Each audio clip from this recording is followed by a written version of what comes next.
All right, just finishing setting up here. It looks like my bitrate is garbage today, which is frustrating. Not sure what's going on there.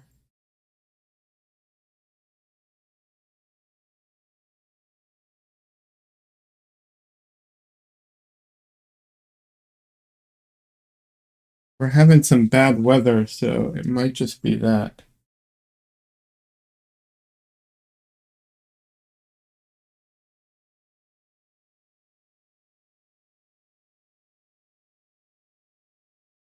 Hello.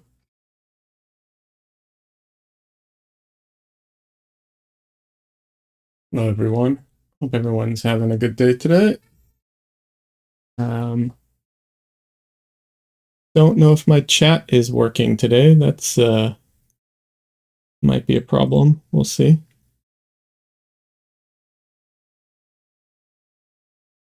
Yeah, I'm just running into nonstop technical problems today. That's great.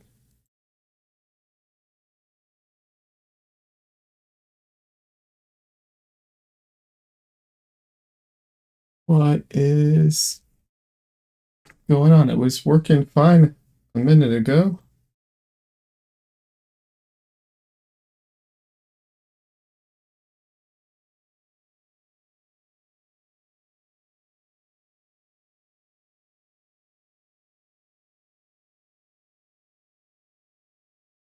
I don't know what's happening right now.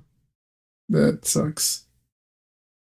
Anyways, let me know if anyone watching, let me know if you can hear me or if it's super laggy or what's going on. Really hard to tell sometimes as the streamer what is actually happening.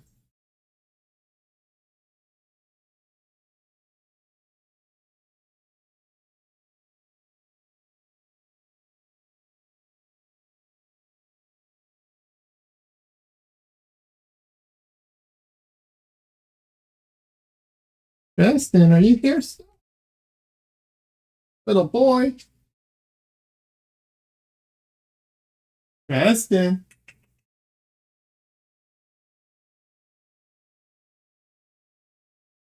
Oh man, that looks choppy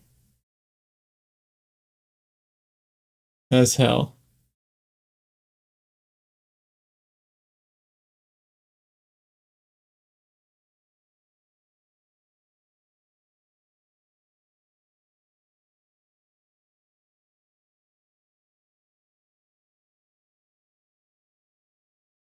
I'm just going to give it a few minutes to see if it stabilizes because right now it's just bouncing like crazy.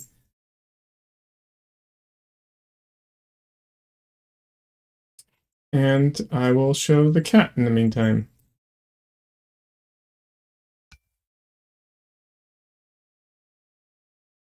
Oh, Dresden, baby boy.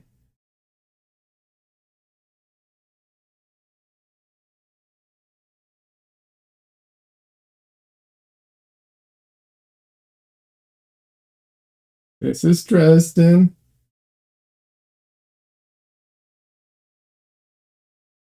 He is adorable. I don't have much more to say about him. He's the real star of the channel. Isn't that right?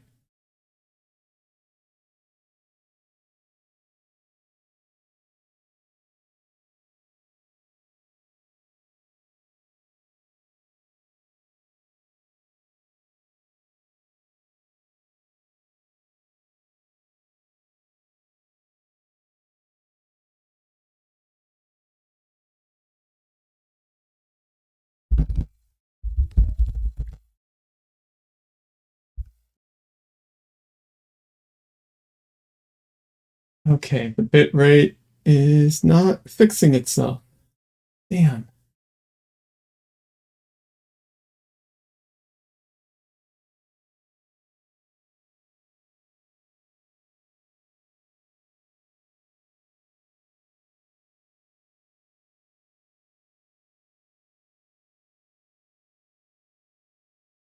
Oh, you can hear me no problem. That's good. All right, my chat window isn't working. That's the Jeez, just everything not working today. What just happened?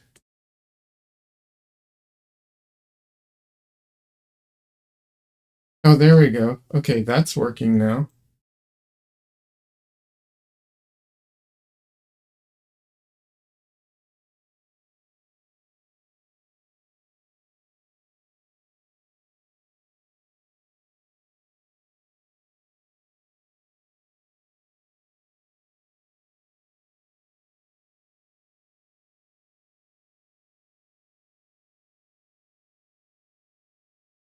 All right, we'll see how it goes. Give it a shot and see. Like I said, just see how it goes.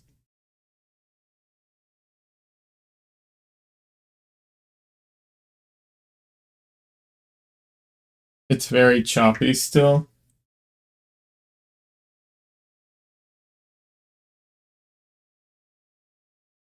Yeah, I might have to.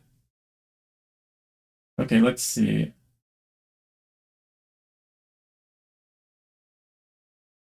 I stop here.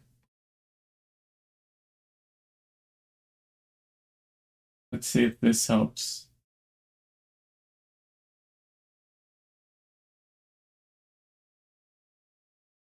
All right, I'm gonna disconnect for a second. Hopefully, um, hopefully that fixes it.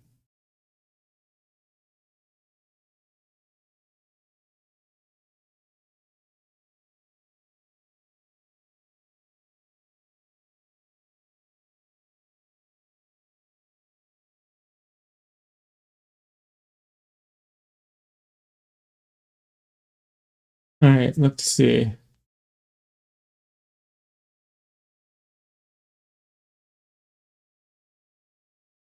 It looks like it.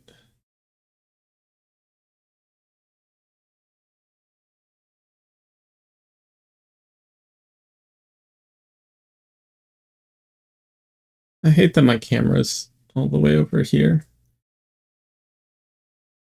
Um, okay, it looks like I'm back. Yeah, the internet crapped out. That was right.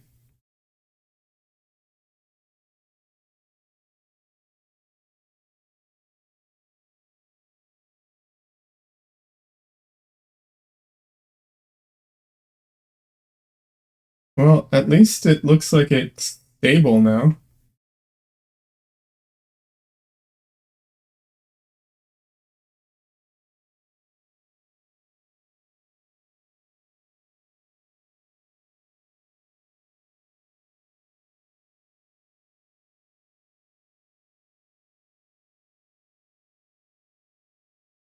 Yeah, you think it fixed the choppiness too? Yeah, I think so.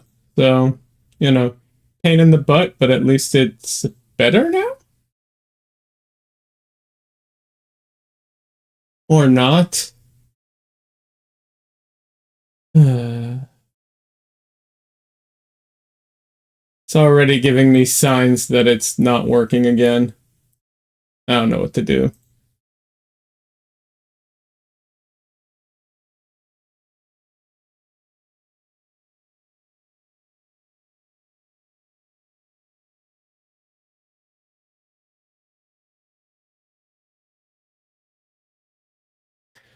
Yeah, I don't know if there's anything I can do to fix this, honestly.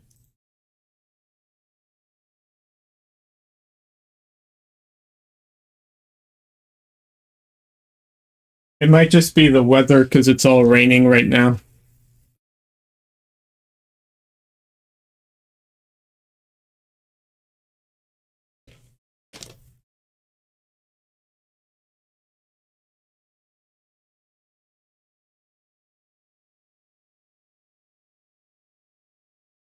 Anyways, I'm just going to get started and hopefully, things smooth out a bit.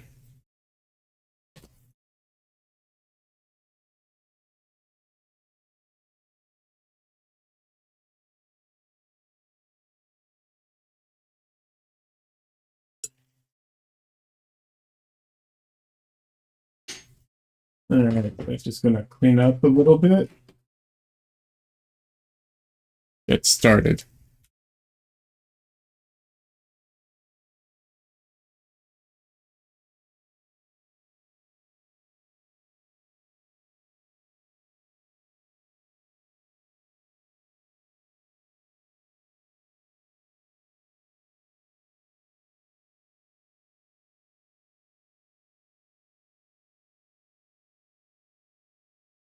Yeah, it's still choppy. Yeah, I don't know that there's anything I can do to fix that. I think it's just the weather right now.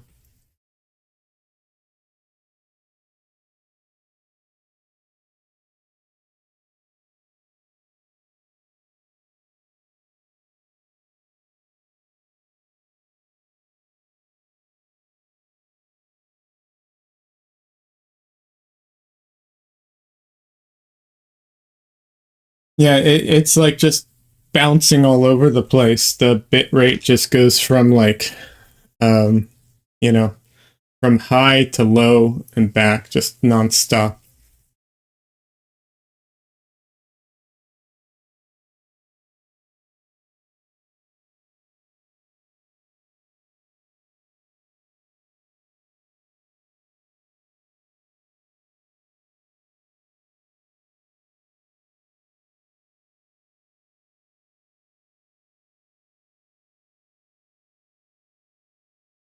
I know that there is like I know that some people who stream professionally, they have setups with like special internet connections and stuff like that. But yeah, we definitely don't have that and cannot afford whatever kind of crazy connections those people have.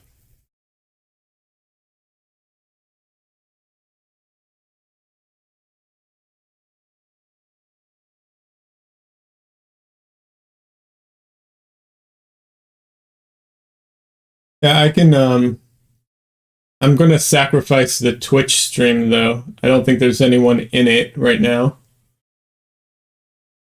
So I will just sacrifice that and see if that helps a little.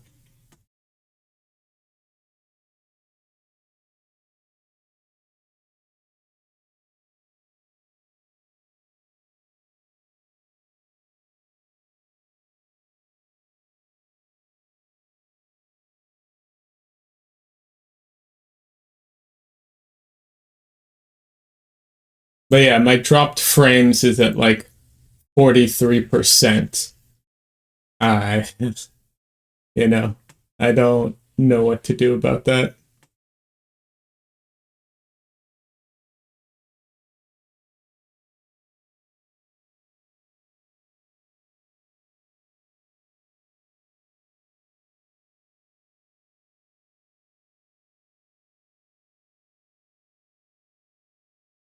Yeah, no, there's really not much I can do.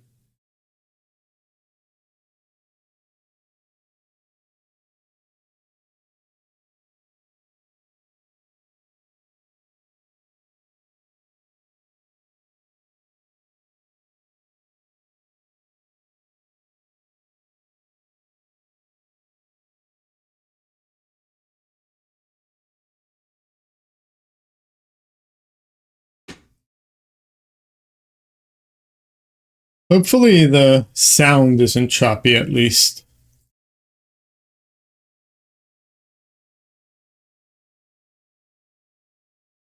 Because I don't know. Visually, I don't think that you know, like the painting process is kind of slow, so it's not like it needs to be refreshed every second, but the audio needs to be okay.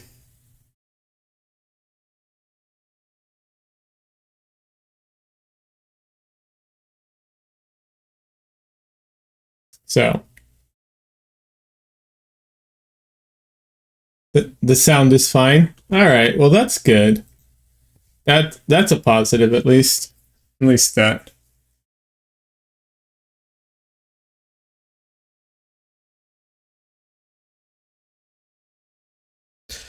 So I'm just going to get started on this and, hopefully the picture fixes itself.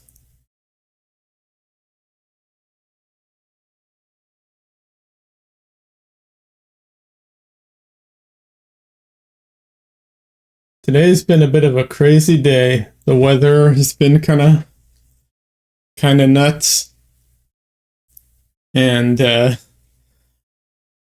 I'm blowing up on Twitter at the moment.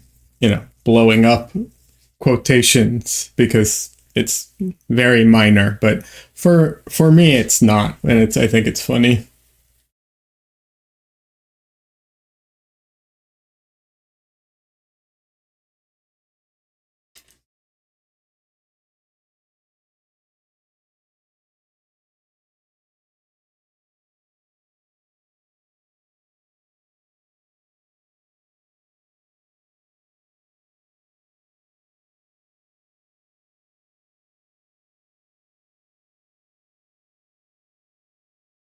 So I posted a meme about AI art, making fun of it. Um, Unfortunately, not everyone realized I was joking, so I've had to clarify a few times that it was in fact a joke. But otherwise, it's been received pretty well.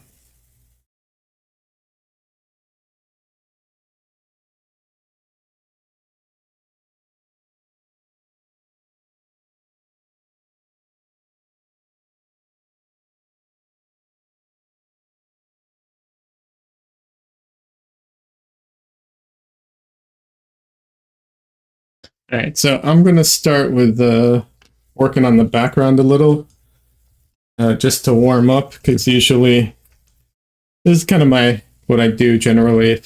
If I'm starting to paint cold, I'll just go in on the background a bit.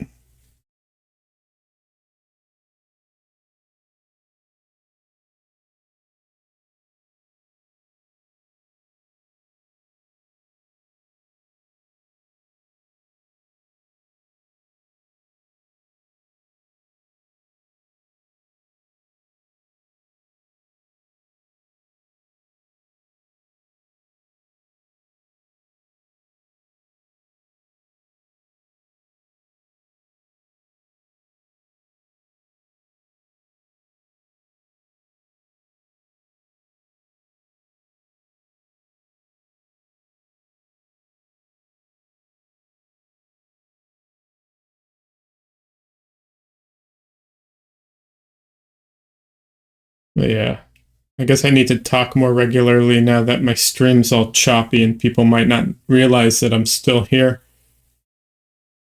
If they just come in and see me not moving or something. uh,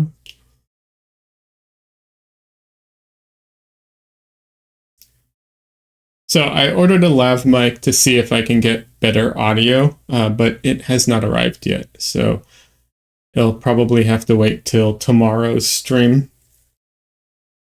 Just FYI, anyone who's new here, I stream Sundays, Mondays, and Wednesdays. That's the current schedule. Monday night, Wednesday night, and Sunday day.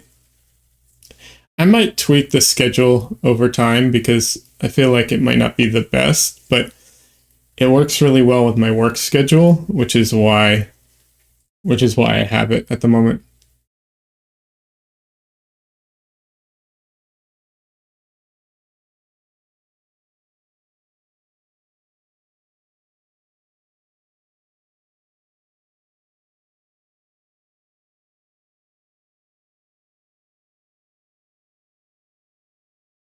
So, yeah, that's the schedule at the moment. We'll see.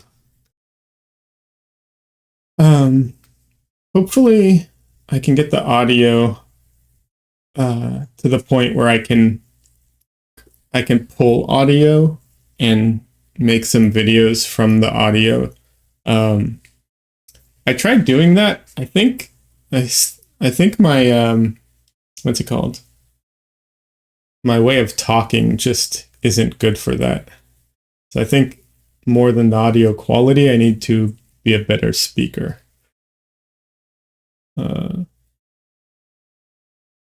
You know, we'll see how that goes.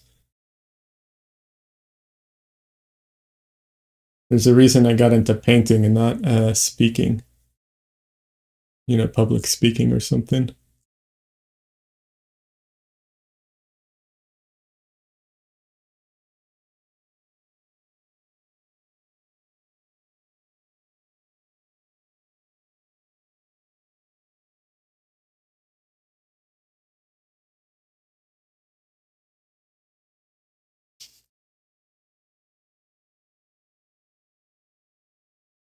And anyway, I should also add anyone who's new here, you are welcome to join in on the chat and just, you know, pop into your account and join in on the chat. Welcome to ask questions, talk about art or art related stuff or video games or, I mean, whatever.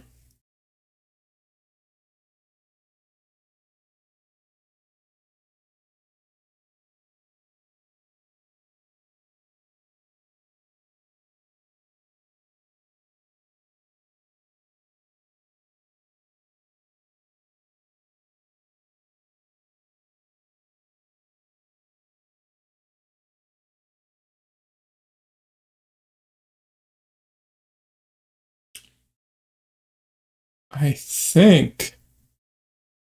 Actually, I don't want to say anything. Never mind. I don't want to jinx anything. Just going to keep painting.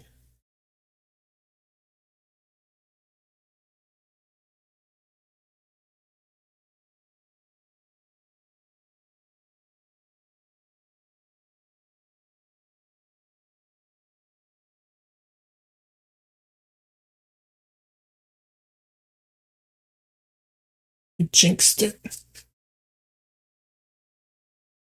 Should have kept my mouth shut.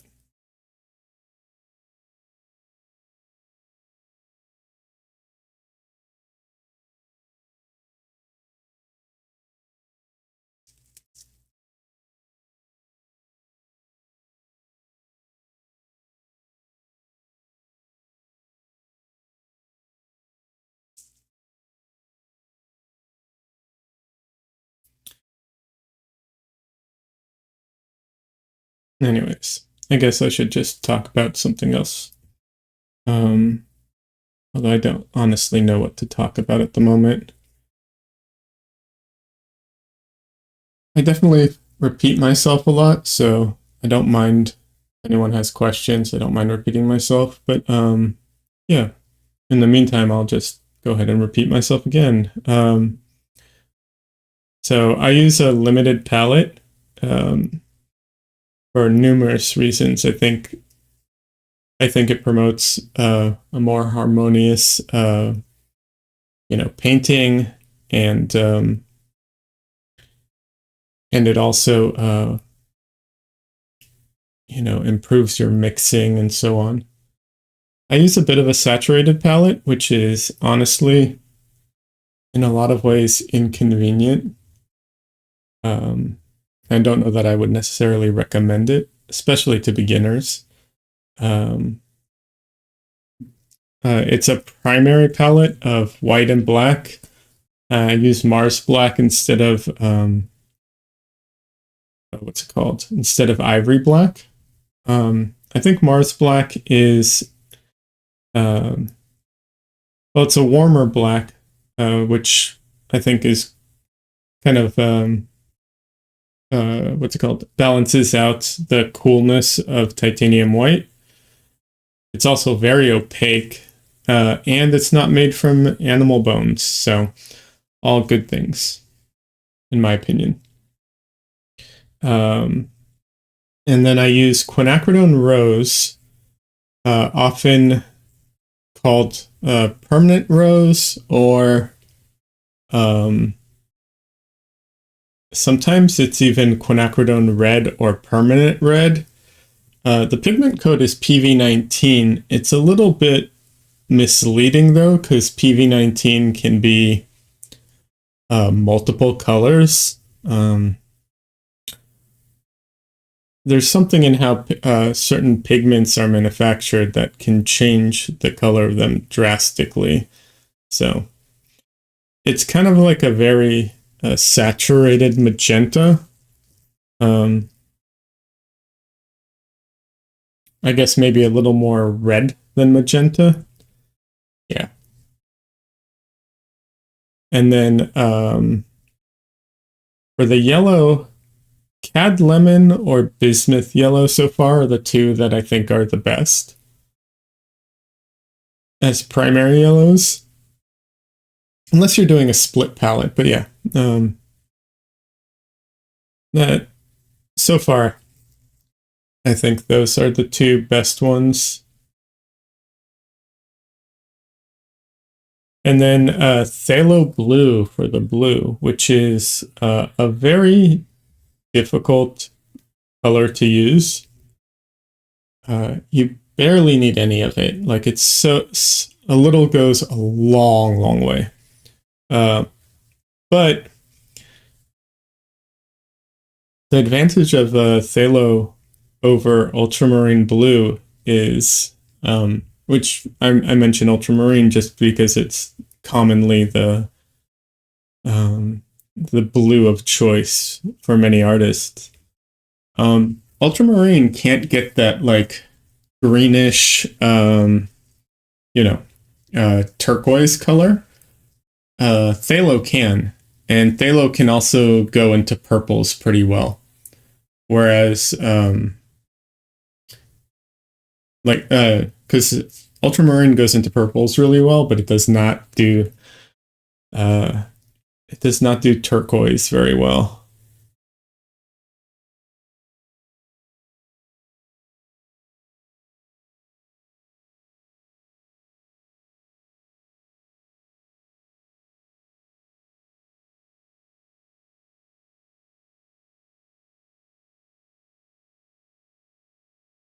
So yeah, that kind of rounds out my palette. And the reason I chose this palette is because it's very versatile.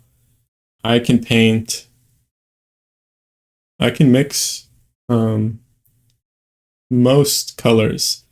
Now I can't mix everything, it's impossible. But it's really only the most saturated colors that I cannot mix. Like I can get very, very close to Cad Red Light, for instance. But if you need Cad Red Light out of the tube, it won't. I can't mix that. But I can. But if you mix Cad Red with anything, I can mix that pretty much. So it's not perfect. I've yet to find the perfect palette, but yeah. Like I said, though, the disadvantage is all these, pretty much all these pigments can easily overpower each. Like they're just very, very strong, and like Phthalo is, I think, the worst of them. But yeah, they're very strong and overpowering. A little goes a long way. And there's a lot of mixing because, like, I don't have a brown, but almost everything in the world is brown or gray. So a lot of like unnecessary mixing.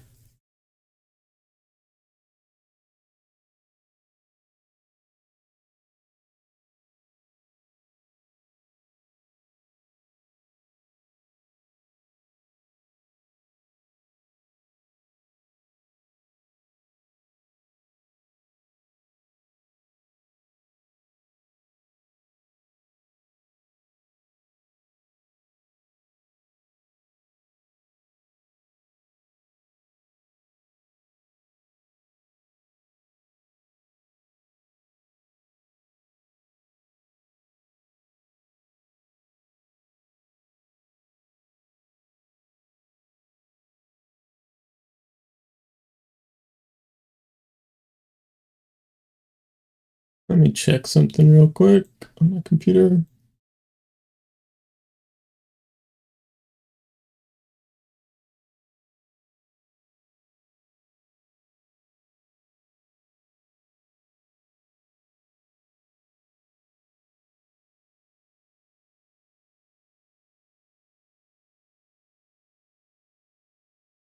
All right, just checking. So I have my reference pulled up on Photoshop, and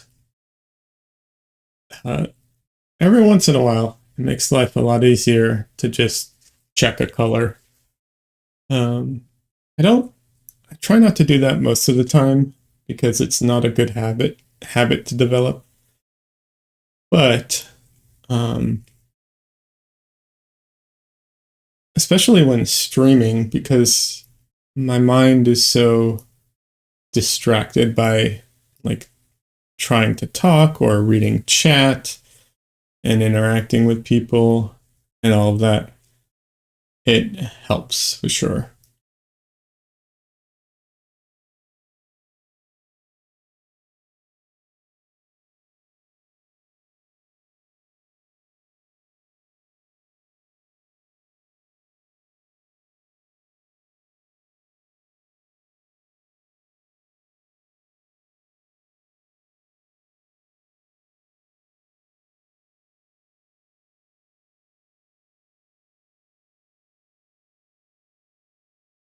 All right. I was just checking to make sure my chat was working because I was getting an error sign. Looks like everything is okay.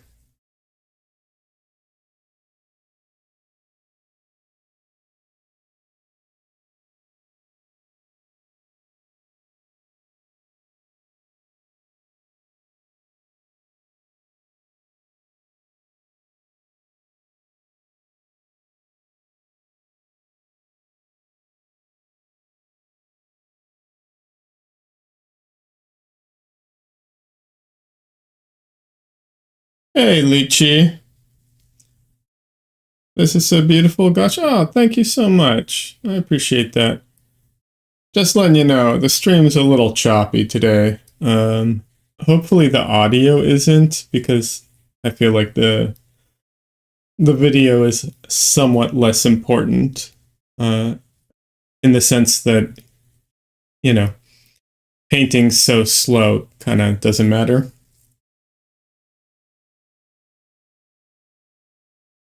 You're like, is Tonko House and Andrew Zorn had a baby? That's funny.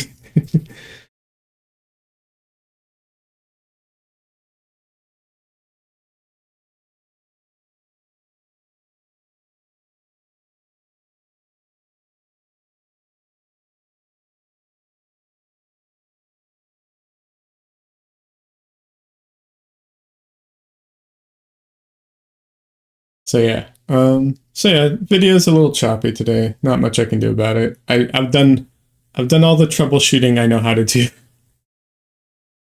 So,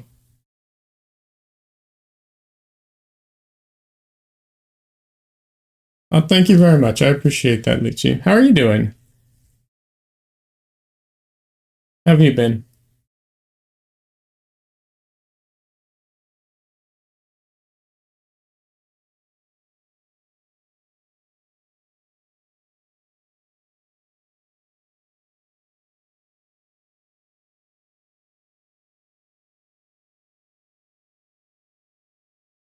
Good. The audio is good. Yeah, that's the most important part. That's the advantage of painting over, doing video games. No one cares if the second by second frames aren't correct on a painting. It doesn't matter. You're good? Good. Glad you're doing well.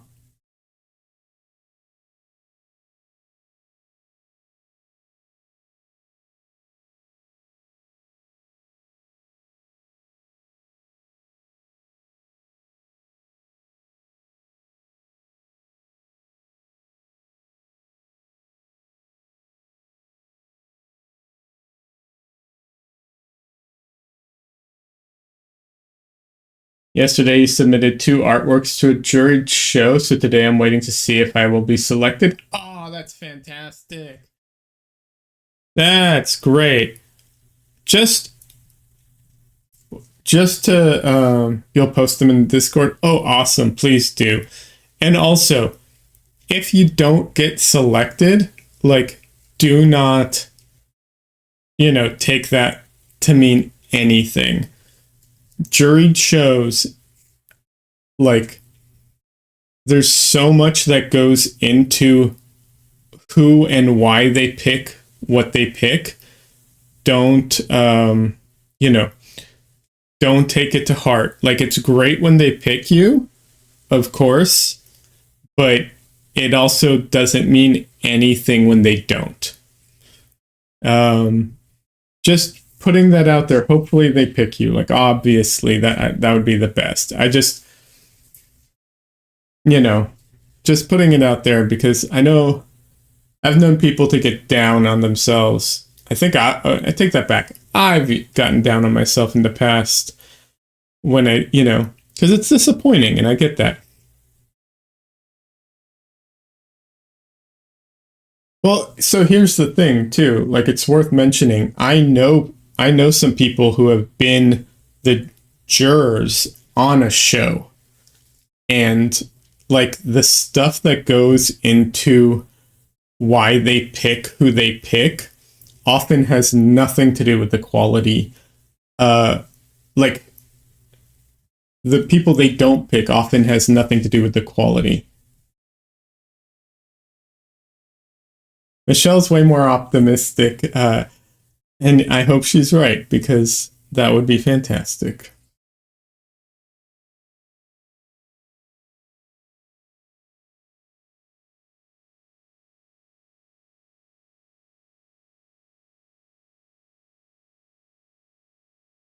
Let me know when you post them in the Discord. I'll take a look.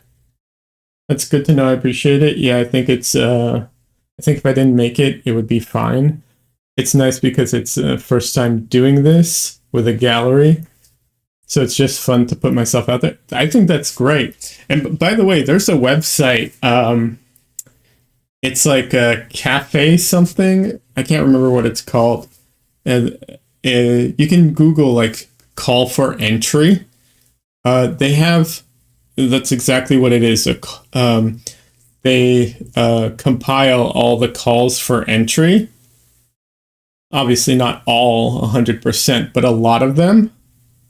And you can create a portfolio there, so that you have your images ready to go, and then you can start applying through there. It's free to create. Uh, it's free to create your like profile. The call for entries sometimes have a charge to them, sometimes don't. That's kind of depending on them, you know.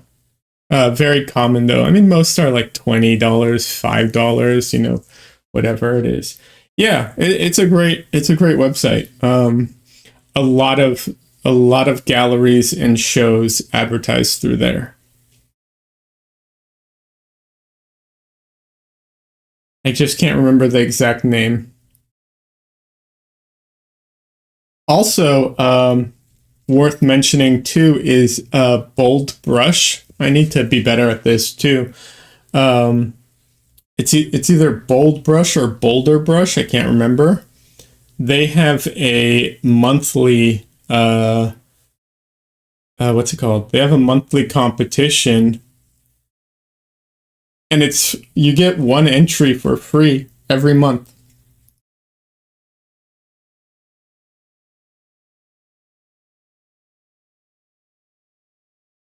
They have a few categories too. I don't remember what they are, but yeah, I would check that out. It's like it's either Bold Brush or Boulder Brush. I can't remember.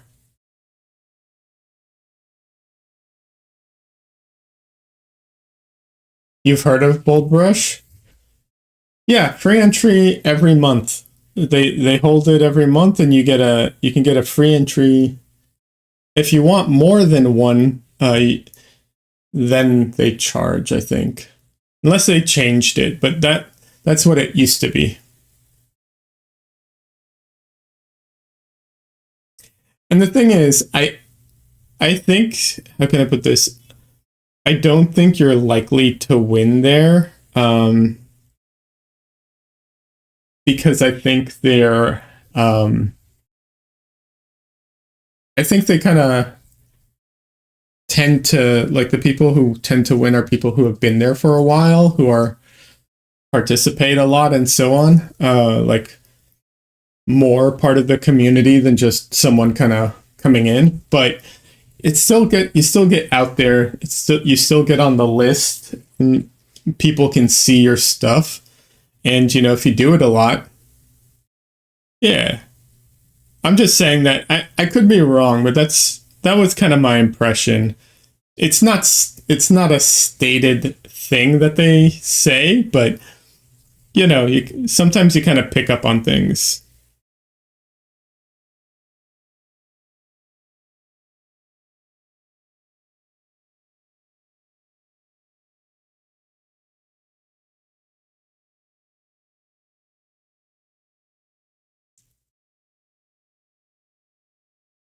But I mean, it's still totally worth doing. Like, because like I said, you still, you know, you're still on the list. People can see your entry. It's you can network with artists. Artists can also comment on your stuff, so you can like you know, talk to artists and so on.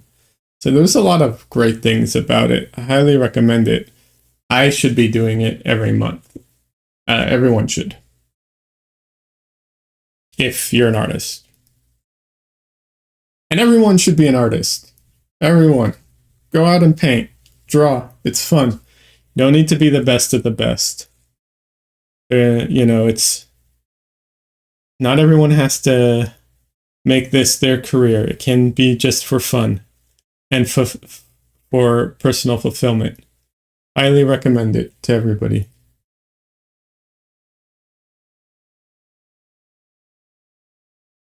All right, my little PSA is over. I just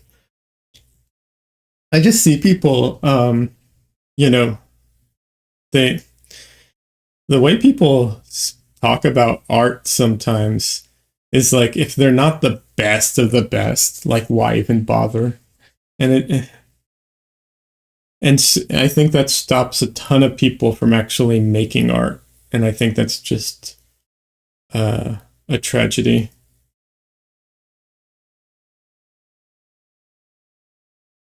Because it also prevents you from enjoying art if you don't, like, people who often people who don't make art because they feel like it's pointless, often like close up to enjoying art as well.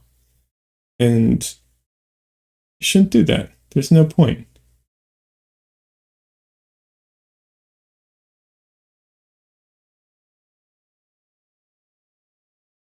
Allison, hi. Draw the Munich scream. Uh, yeah, I mean, I'm doing personal work here, but uh, you know, Nietzsche says being open with art feels nice. Yeah, it does. Absolutely.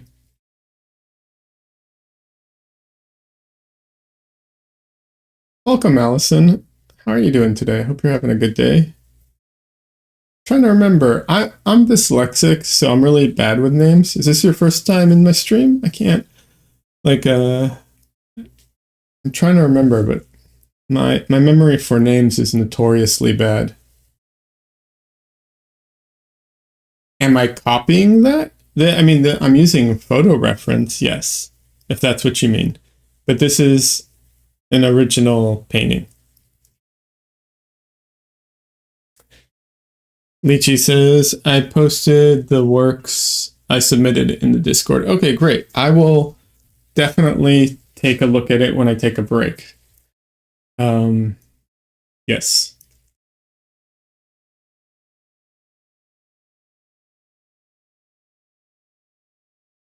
But yeah, Alice, I'm using reference for this, but it's not it's photo reference, it's not a painting reference, if that makes sense. So this is actually a series I'm working on right now of found photography. So I'm doing this based off of found photography. Am I using bismuth yellow lychee? I am using bismuth yellow. I'll be honest, I can't tell a huge difference between bismuth and cad what's it called? Cad lemon. They seem very, very similar. I don't know. There's a bit of a consistency difference, but that could just be uh, a brand thing. So, because they're not the same brand.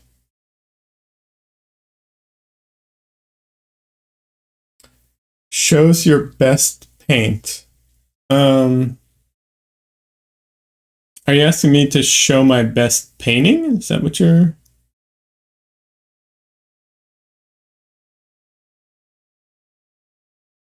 One is less toxic, though. That's good. It seems comparable.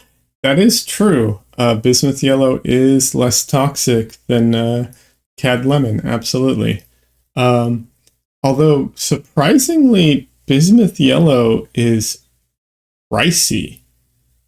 Um, you know, most of the pigments that aren't CADs, not most, I guess, but a lot of pigments that aren't CADs are a little more affordable, but bismuth is not. But yeah, Allison, if you're asking to show my best painting, I honestly can't. I don't know what my best painting would be. I think that's, you know, more in the eye of whoever's viewing them, honestly. Uh, so, because there's best as far as like technique, which is arguably debatable, and then there's whatever speaks to you. So yeah. Where did I find this picture? Oh, I bought this photo. So you can buy found photography, found photos. You can buy them. People sell them at what's it called? Swap meets or like open markets or you like pawn shops or secondhand stores, stuff like that. You can also find them online though. People sell them on eBay. Um, so yeah,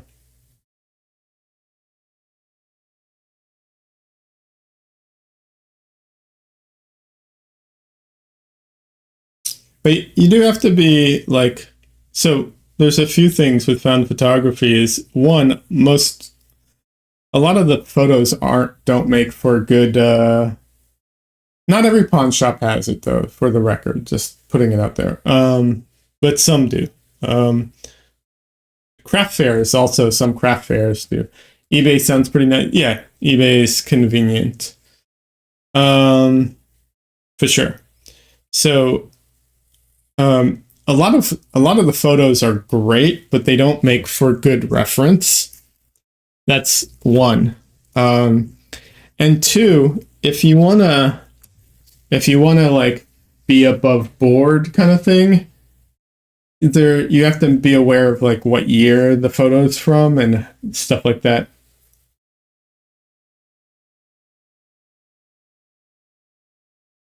Let's see if you remember who painted. Uh, I can't see that last part. Something that guides people. Let's see if you remember who painted Liberty that guides the people to. I no idea. I don't. I'm not sure I even know what that is. I might know, but my memory for names is so bad that sometimes I can't remember stuff like that. So I'm not sure what you're referring to.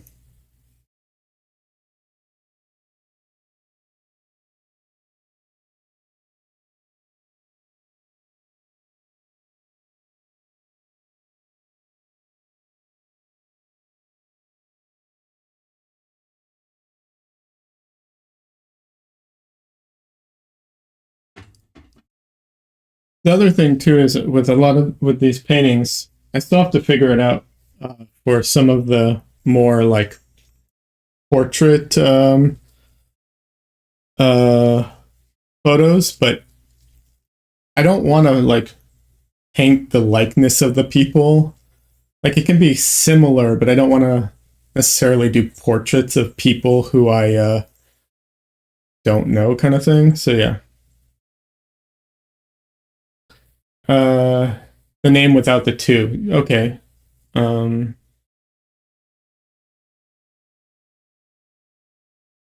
yeah, I don't know what that is, Allison. Off the top, wait, Aliso. Off the top of my head, I don't. I might know and just can't think of it right now, or yeah. Like I said, I, I, I once forgot what the Millennium Falcon was, and I love Star Wars.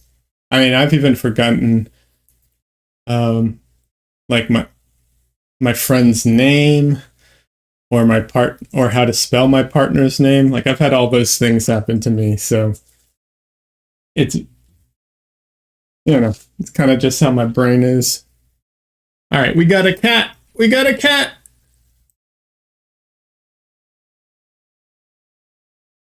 Cat. Oh, it's Dresden. Oh, hi, baby boy. Oh,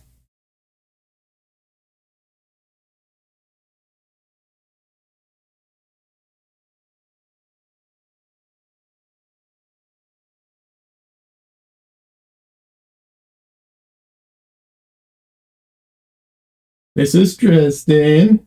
After the wizard, Dresden, Harry Dresden.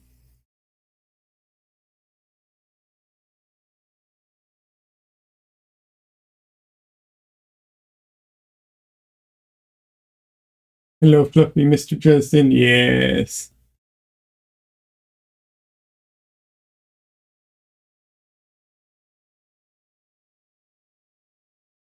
Dresden.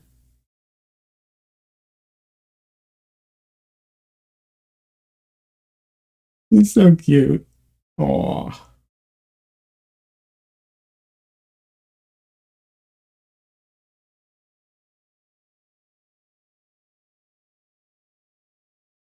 he's so orange. Yes, he is. He's so orange.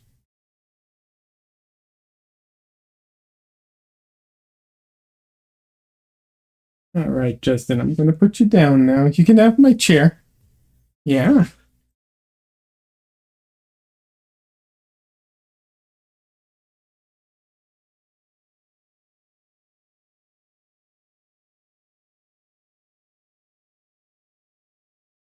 Ah, the hair. All right, let me check out Lychee's uh thing. Who painted the Virgin of the Rocks? No idea. I have no idea what the Virgin of the Rocks is off the top of my head.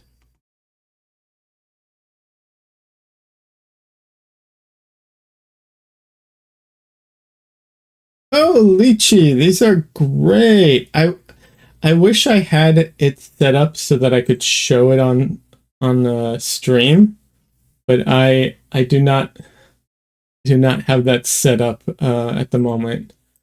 These are great. Good job.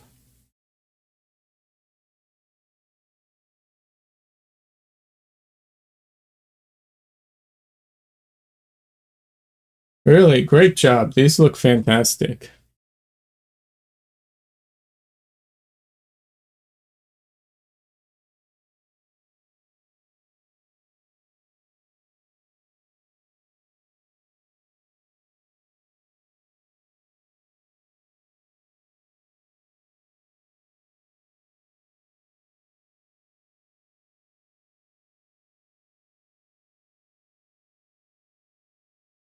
Um, all right.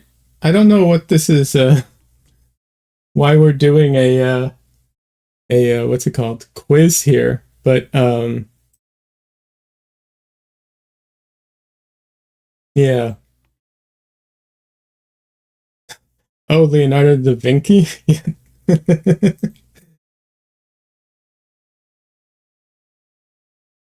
Let me make sure this is in focus.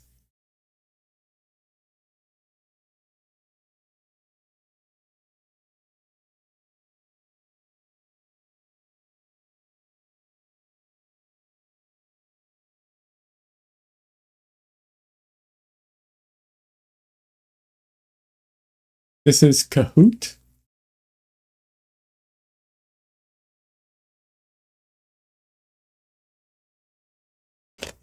Not sure. That's going over my head.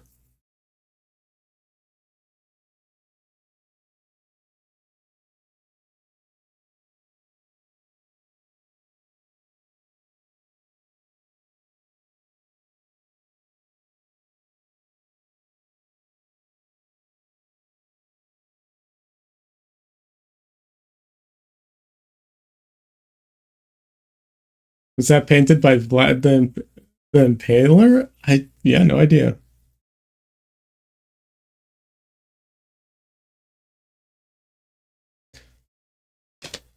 Well, I appreciate that, Aliso, but there's no way I'm going to claim to be better than Da Vinci. Not in the slightest. Not at all. It was not even close. But I appreciate it. That is very sweet.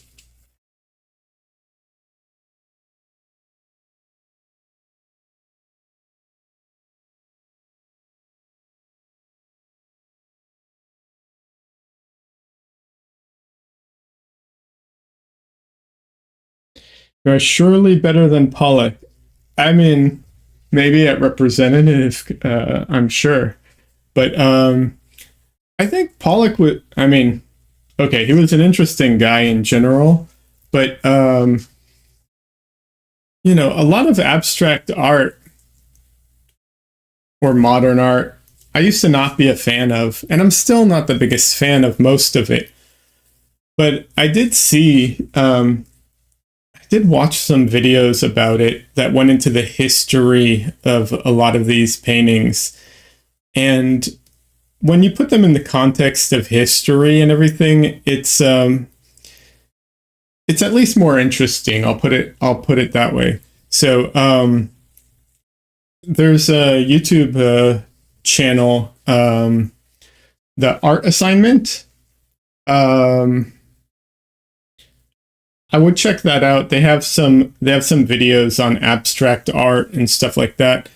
It's interesting. It kind of contextualizes it, and I think that helps. You may not like it may not be something that speaks to you still, but I think that contextual element, at least to me, added a lot. So could Pollock draw what you're doing? Actually, I don't know if Pollock used to draw traditionally before he did all his like abstract stuff.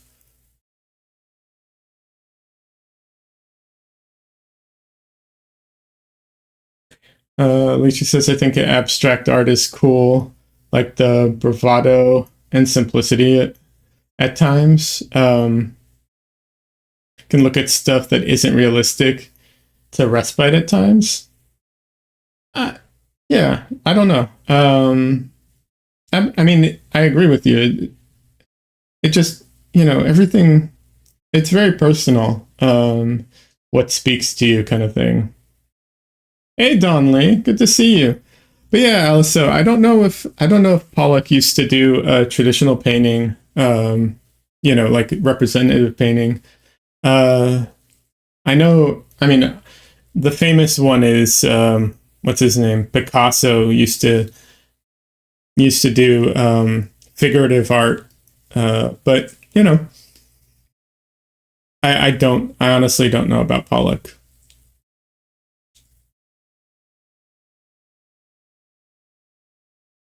Well, I appreciate that. Um, Once again, I I do think it's worth like I do think that art, even that kind of art in context, definitely has its place. So Picasso wasn't able to draw realistic human. Yeah, he was. Check out. There's some.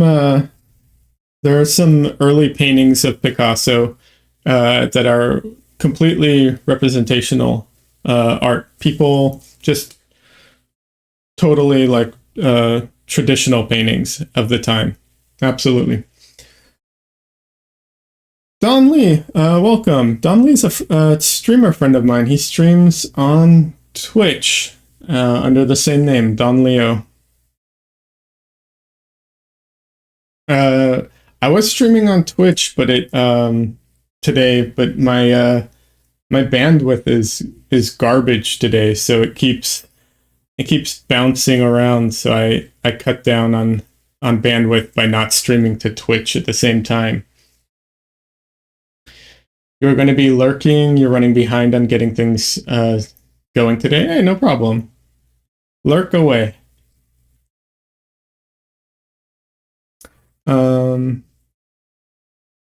Elsa says, okay, maybe he was, but some others.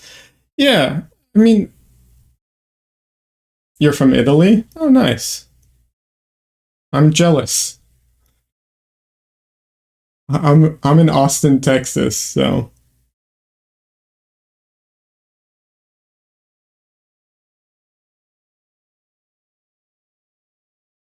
absolutely. No, I've never been to Italy. I want to go very badly. There's there's some really great workshops from amazing artists in Rome every year. Yeah.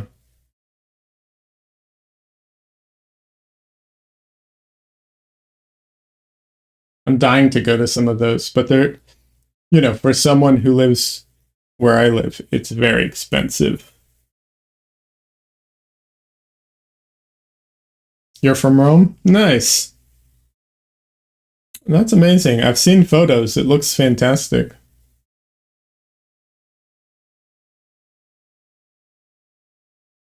Yeah, I'm trying to remember the website.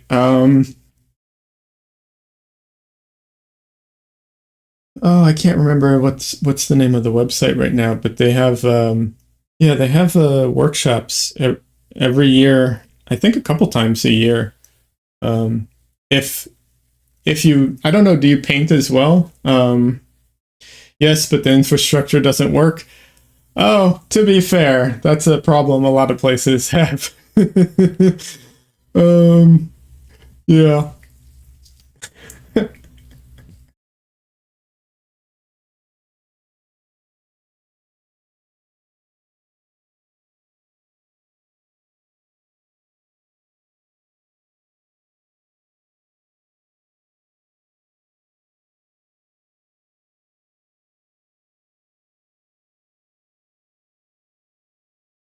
Only the Romans made good things.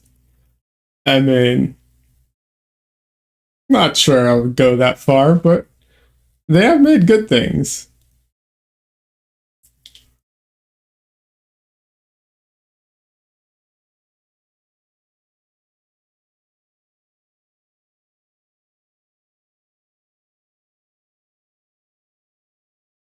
We still use those aqueducts. Oh, I see what you're saying. Yeah, absolutely. That's insane. That they still work to this day. Yes, that is very impressive.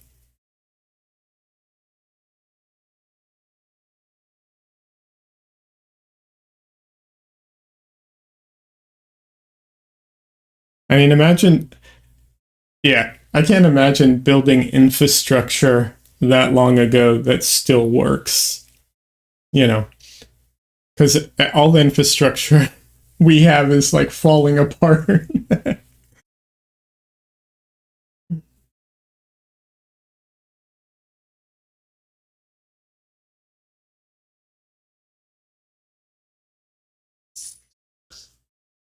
Aliso, are you familiar with Nicholas Uribe, the painter?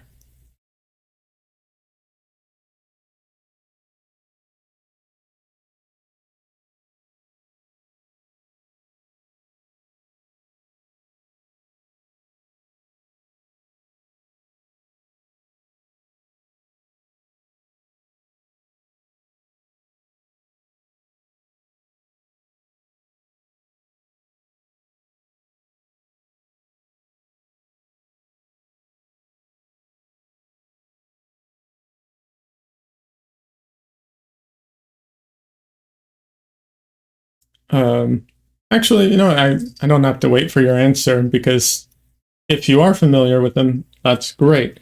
But anybody who is not familiar with Nicholas Uribe, he is a painter. He is fantastic, and he has a channel on YouTube. He hasn't been very active lately because I think they're on uh, family, like visiting family. But great channel called Our Painted Lives. I highly, highly recommend them. It's a great channel. Nicholas Uribe streams with Danny, his partner. Yeah.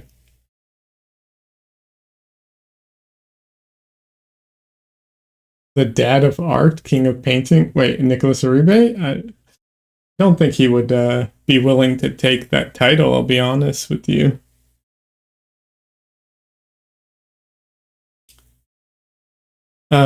I am from America. I used to live in LA, and now I live in Austin, Texas.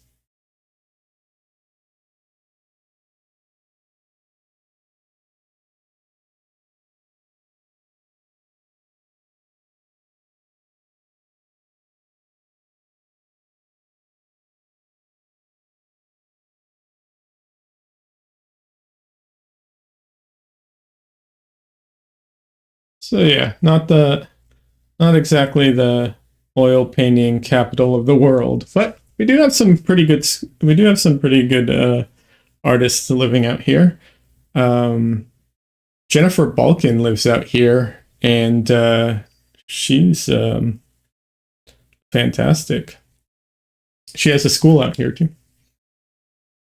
In Rome, people want to go to the USA, and in the USA to Rome, because the grass is always greener, and what you're used to is common.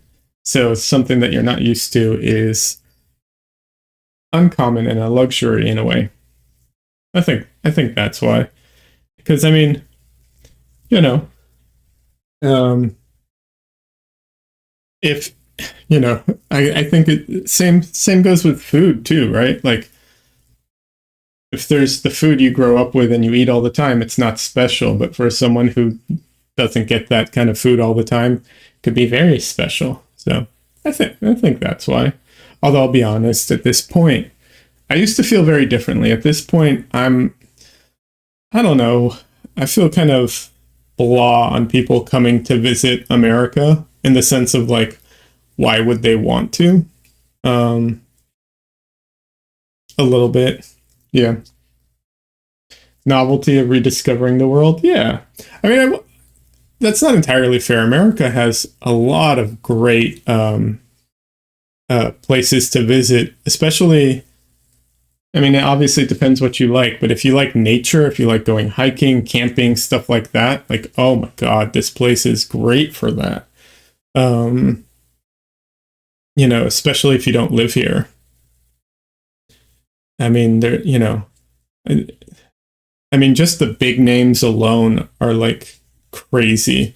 And also the size of it, like if if you're from someplace that doesn't have like monuments of like nature monuments of that size or that scale, it can totally be worth it. I mean, some things you can see photos of, but um, photos just don't do a good job of conveying it. I mean, same with paintings. There are paintings that I've seen photos of, but oh man, when you see them in person, it's a totally different experience.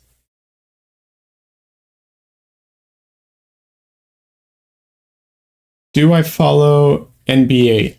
No, I do not. I'm not much of a sports person, I'll be honest. I am yeah, I don't really watch a lot of sports or anything. Actually, I should rephrase it. I don't watch any sports. Honestly. I used to watch basketball back in the day with my mom because she was into it. Um, but yeah, I'm not really. just not my thing.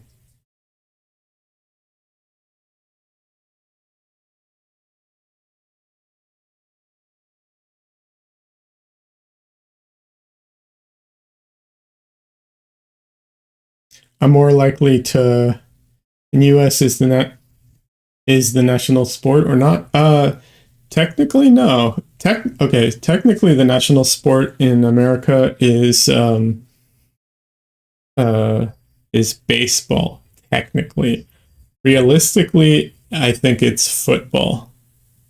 Um with basketball being a close second.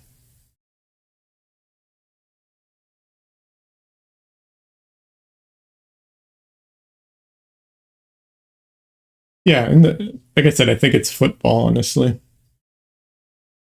Uh, I think football. Basketball a close second, but yeah, football. I'm pretty sure.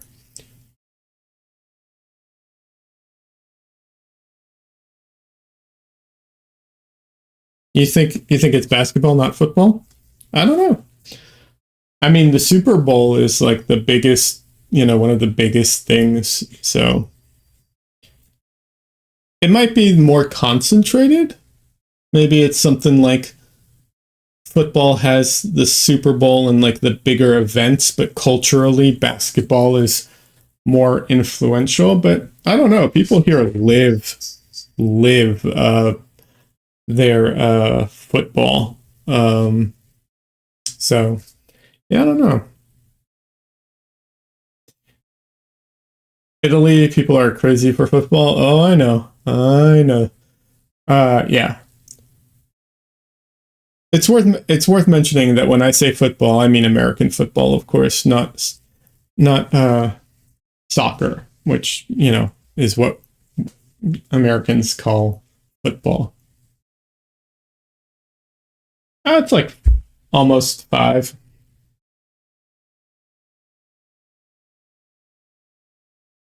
What is it where you are? Let's see. Italy, I'm guessing 7 or 6 hours ahead. 7 hours. So 4 plus so 11, almost midnight. Is that right? Yep.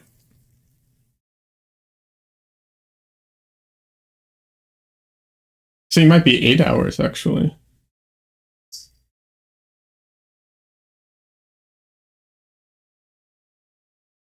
Do you guys do the daylight savings time over there?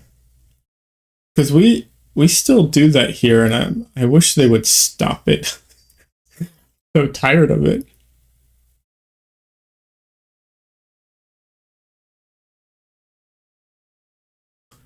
Is there rugby in Rome? She's asking. No. Okay, there's no rugby in Rome. Uh,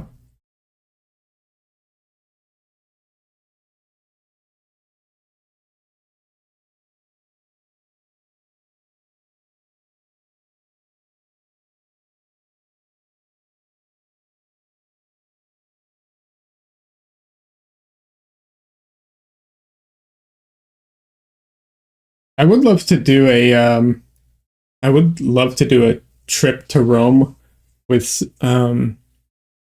someone who's has like an amazing art history knowledge. Well, I'd like to do a trip to Rome regardless, but I'd love to go with someone who has like amazing art history knowledge because I would love to learn more. My art history is really not good. I the art school I went to was more of an atelier type of style where it was more practical and less history. So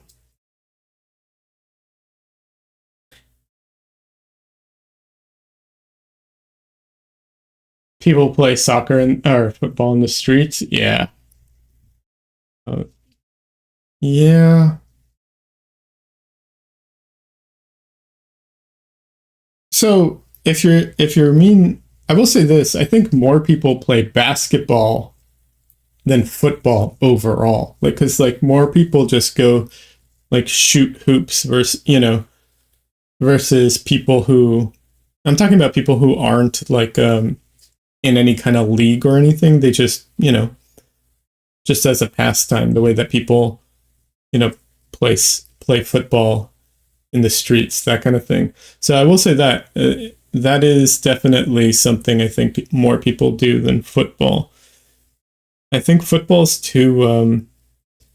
You need too many people, and it's too disorgan. Not disorganized. You need like too much teamwork. I don't know. I know some people do like touch football and stuff at events, but yeah.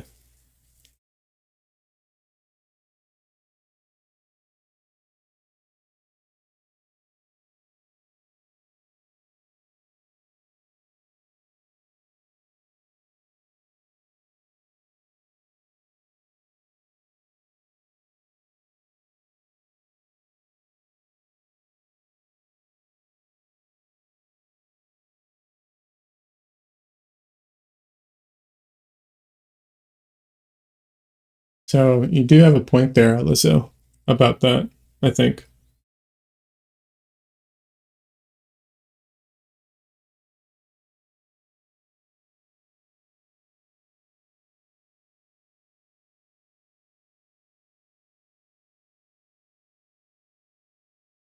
That was a weird sound.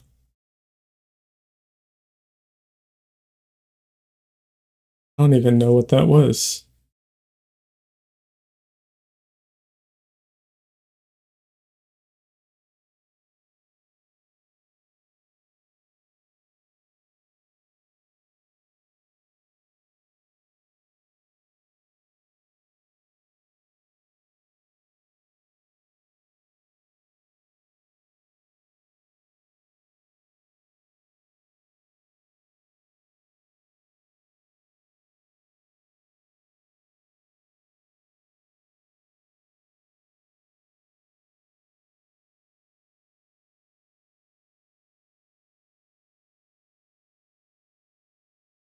Alyssa, do you paint? A lot of people who hang out here draw or paint or whatever, do something. So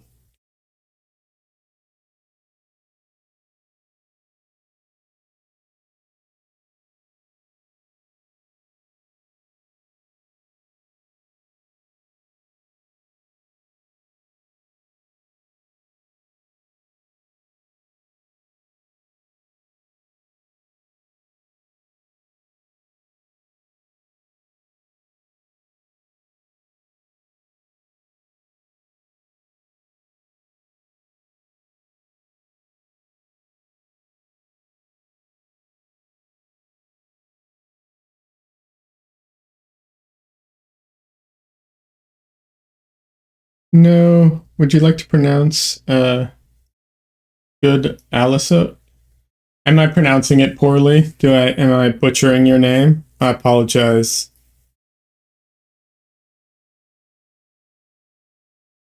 Sure. Go for it.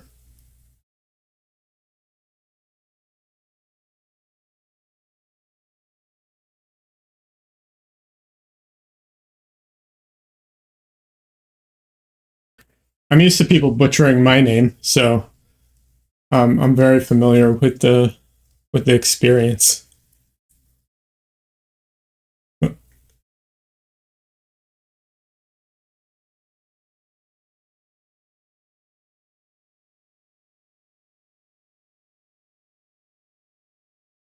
It's not easy. Okay.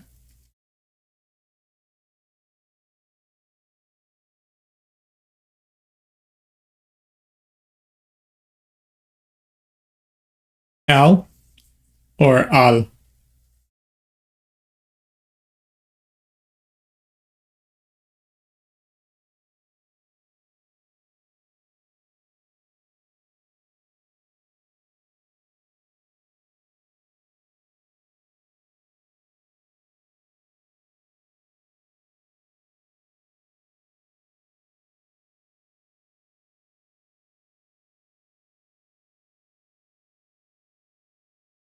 Say more the E. Ali? Like that?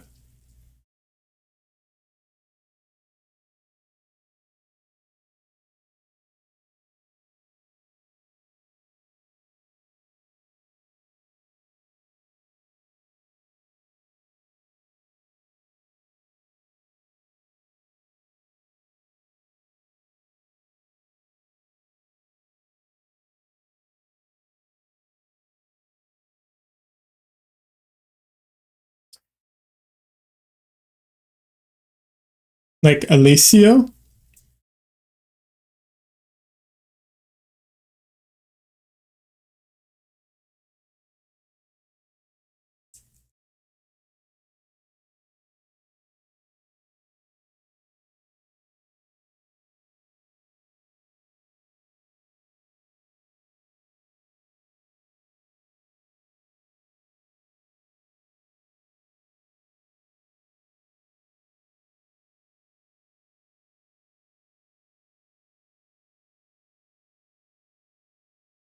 In Italian, it's pronounced like heavy, the he without the H. So E. So Alicio?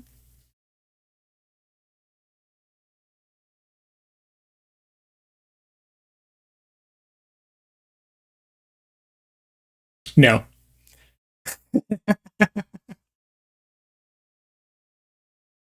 Try to say heavy.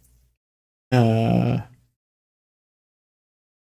he, oh, so Alessio? Like heavy as in like the word heavy. So Alessio?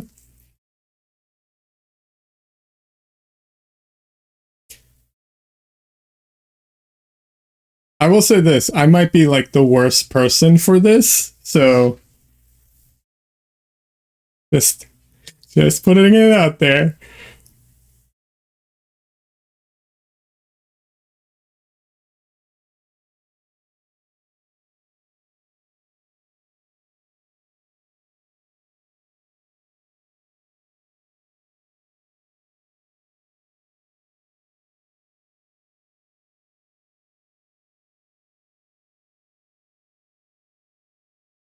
The first part is good.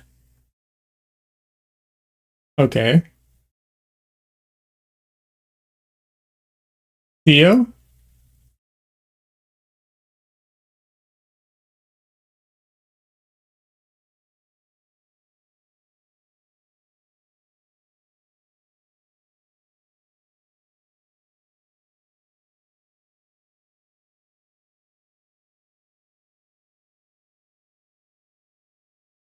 Okay, so let's see.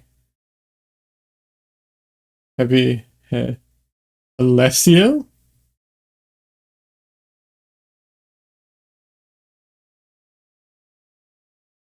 S harder.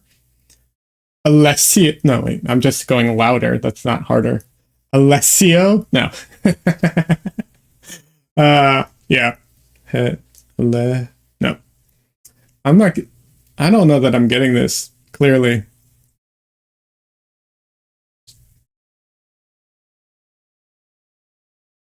Oh, that. Okay, so Alessio, but harder. Okay. I'm trying not to. We got it. Awesome. All right. I'll try. I'll probably remember this name after all of this. Yeah. Oh, that is way too much. All right.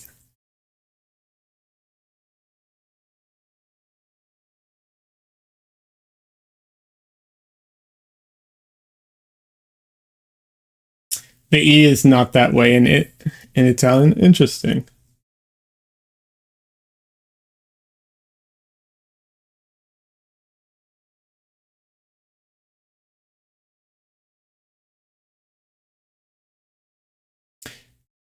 Michi says my name is Giovanni Giorgio, but everyone calls me Giorgio. I I can I can see why. It's definitely easier. Try saying Alessandro.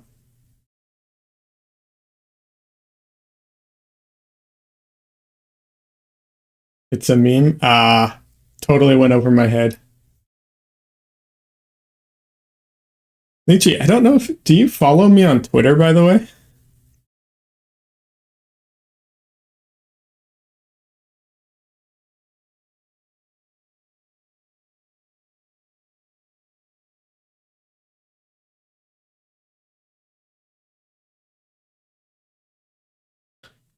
It's difficult. We have to adjust totally. Yeah, no, it is difficult. And there's the delay, um, and everything. It makes it very, very difficult.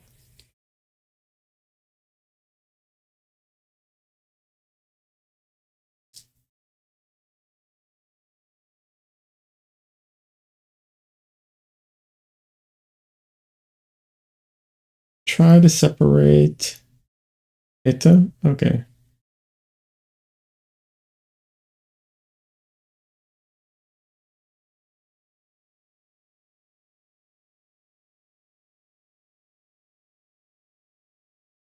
So Alessandro? Sandro. It's probably Sandro, not Sandro.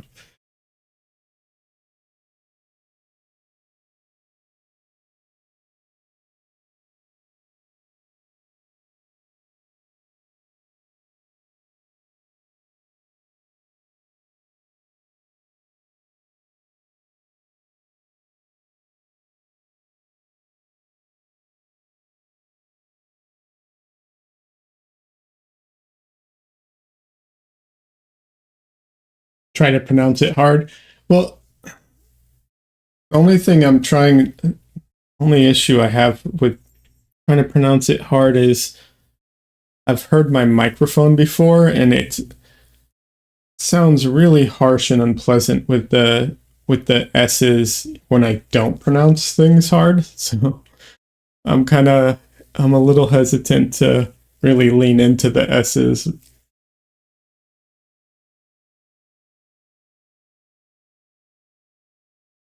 So Alessandro, Alla, Ale, Alessandro, probably.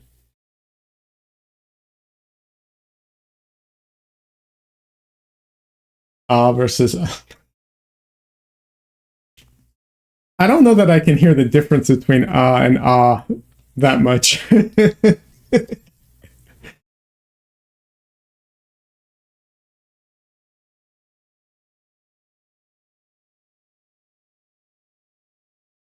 The problem is Dro. Okay. What is okay.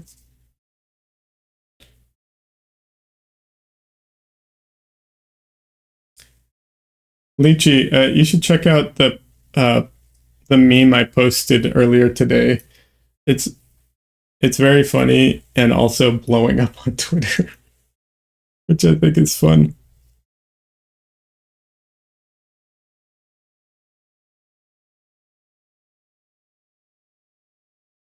Oh, rolling the R. It's like the whole.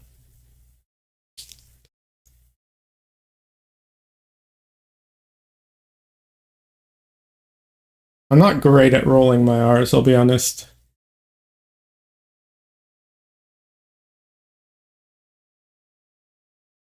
It tends to go more into the like L sounding than the like rolled R's. Because I speak Hebrew, and Hebrew is more in the like back of the throat kind of thing, and so I tend to go more towards that.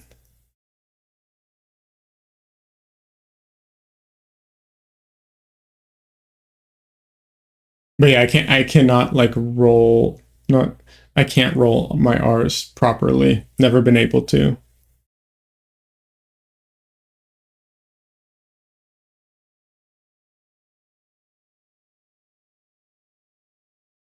Do I have Instagram? Yes, I do. I do have Instagram. I have Instagram, Twitter.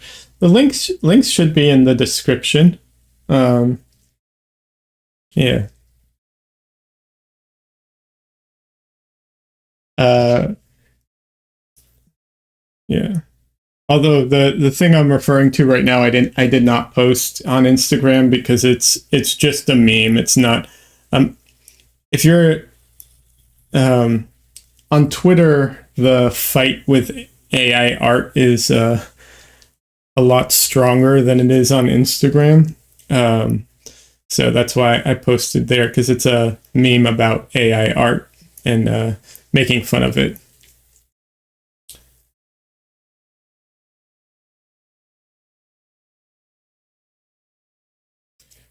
Rosetta, such a powerful AI. Yeah.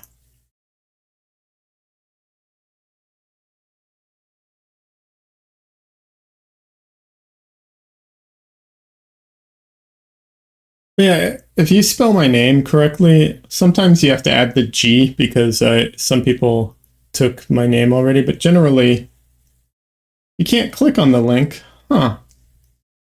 Thank you for letting me know. I'm sorry about that. I'm still getting all the streaming stuff together. What's my name? My name's Liad. Liad Goldberg, just like it's spelled Leeahd. If you spell that correctly, you will find me everywhere online.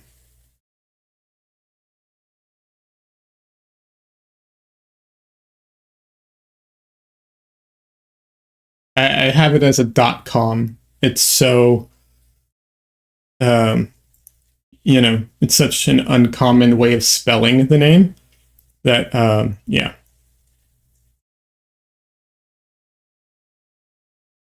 So I'm easy to find.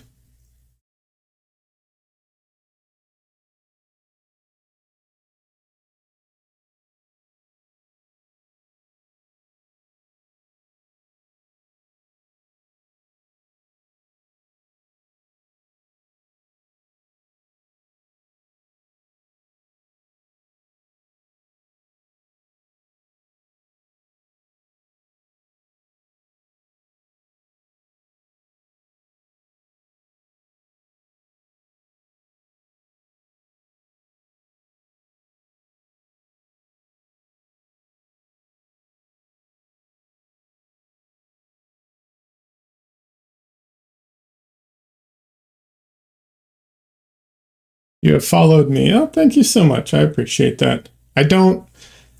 I need to get better at posting. I admit I am not the best at that. I have not been very diligent about posting a lot, but it's a work in progress. My focus has been streaming, so I stream 3 times a week right now. Um, Sunday, Monday, and Wednesday. Uh, Monday and Wednesday I stream at night. It's night for me. For you, it'd probably be morning. Um, so it may be too early for you. I apologize, but yeah. Uh, as time goes on, I'm going to get better and better at all this stuff. It's just slow. I'm trying to build it slowly at this point, not everything all at once. Just, you know, focus on slowly increasing, slowly improving, slowly, and keeping consistency, which I have actually been doing here. It's been, I think, 3 months since I started streaming on YouTube. You have to sleep now, no problem. Have a great night. Thank you very much for trying to help me say your name correctly. I'll do my best. But it was a pleasure.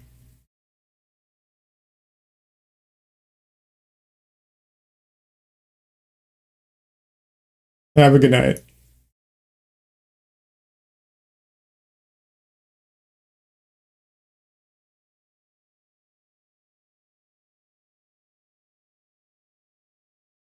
You must head off too. Take care. No worries. Have a good one, Lichi. Keep me posted on what happens with those submissions.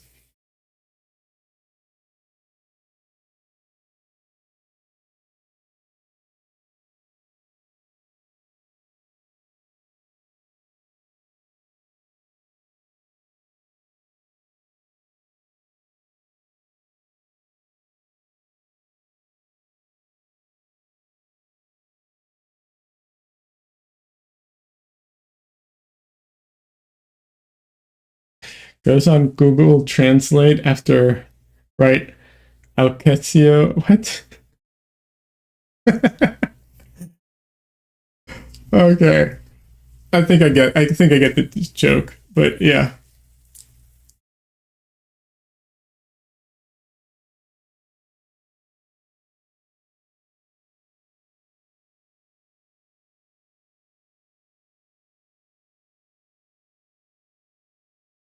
Thank you, Lychee. I look forward to hearing about it.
All right. I think this is a good time to take a quick stretch break.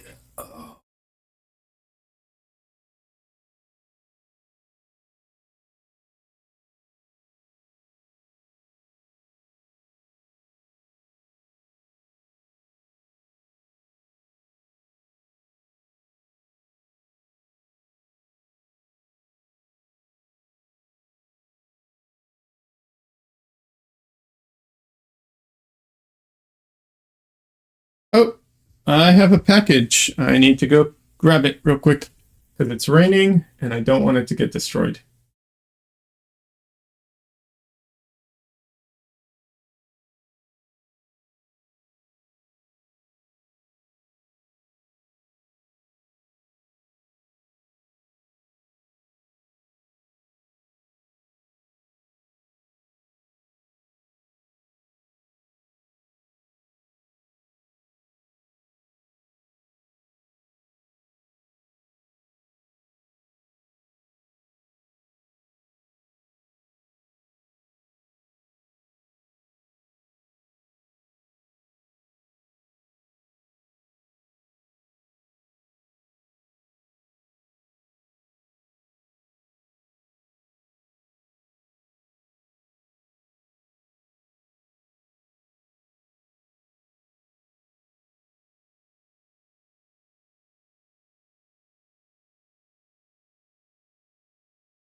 Alrighty.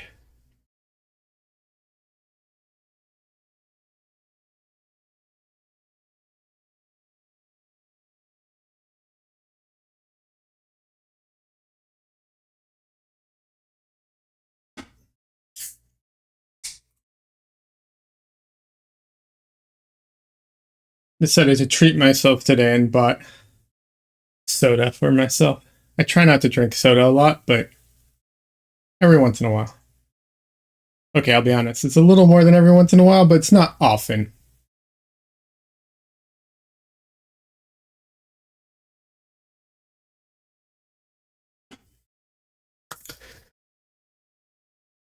I am going to put a note here about my stream quality being not great.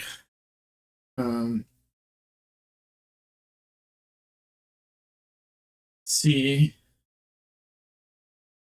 weather, messing up stream, quality, I guess.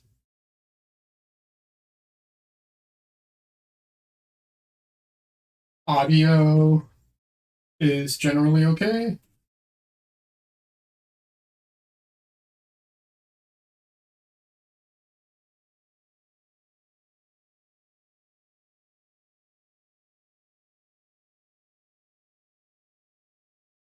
Yeah, I think that works as a little message. Audio is good. Yeah. Well, I just putting it as generally okay for, the purposes of what's it called?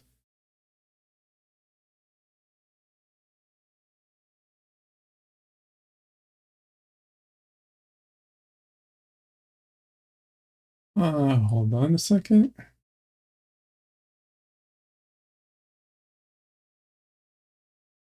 Okay. That's very strange. I'm getting this weird effect. I wonder if that's just a okay, that was no, that's strange. I wonder if that's translating or if that's just an artifact on my screen right now. I'm getting this weird like dancing thing happening with the pixels.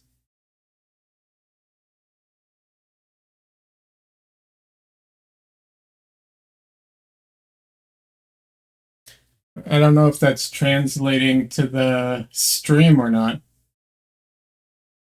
or if it's just an artifact on my screen. Like what's the word for it? Um oh, there's a term for it. I can't remember what it's called.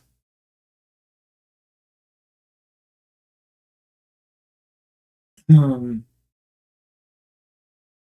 yeah, that's strange.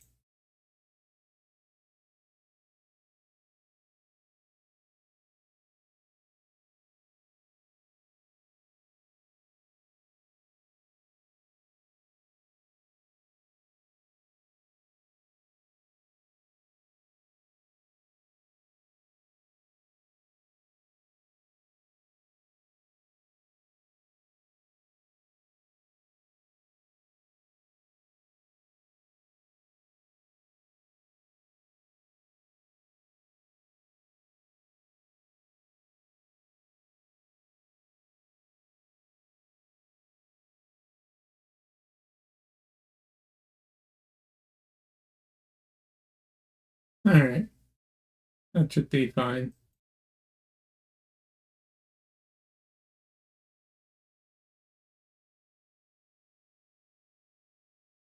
It's not just my screen. It's on the stream too, isn't it? I wonder what that is. I don't know what's causing that.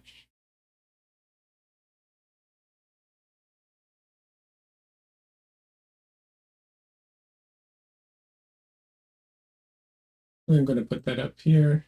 Change the color.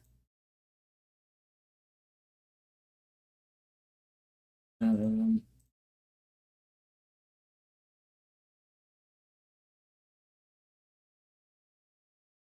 all right.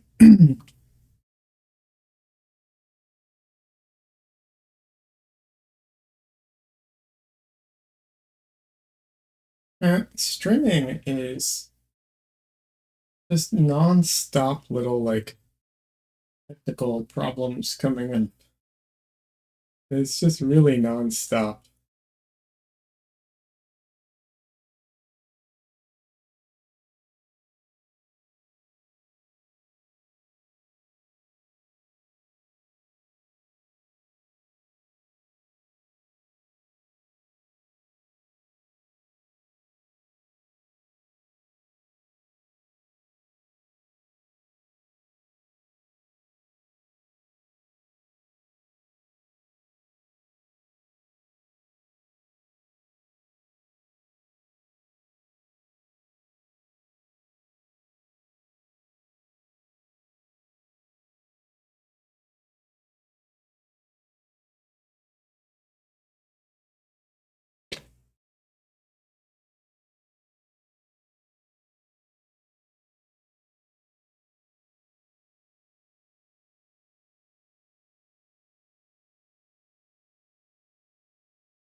I think I might actually need to buy a 4K monitor for my computer. I think I might have to invest in that because right now I don't have that, and but my camera can shoot 4K. Um, and I think that might be causing some issues because I can't display, what's really coming out of the camera. I don't know. I don't think they're that expensive anymore, but yeah.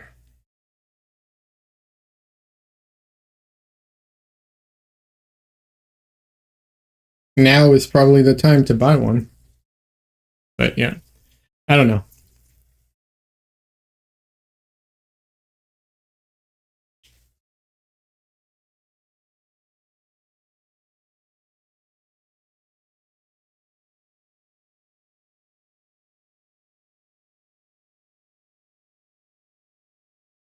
At Costco today, I was looking. They have those like ultra wide, um, ultra wide monitors, like the curved ones.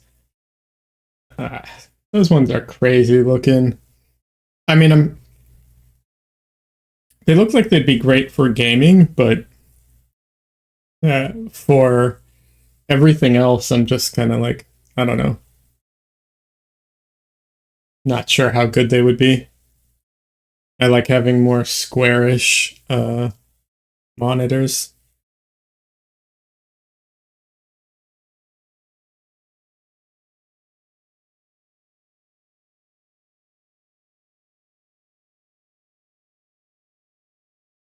Even the 1080 by, the widescreen uh, can sometimes be too much, especially if you're doing like digital art. Oh yeah, it's too narrow.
shoot, what's that? Getting a notification. Just double checking it.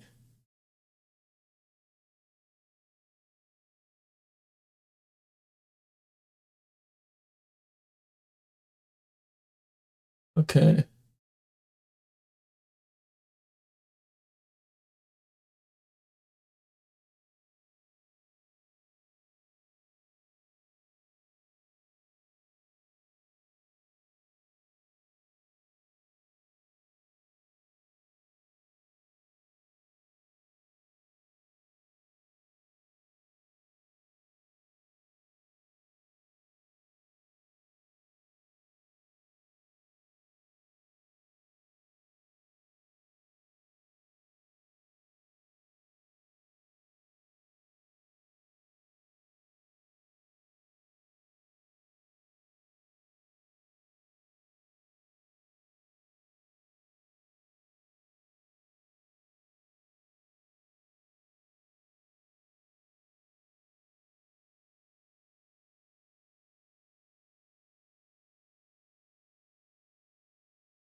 I do think the painting process is such a weird process sometimes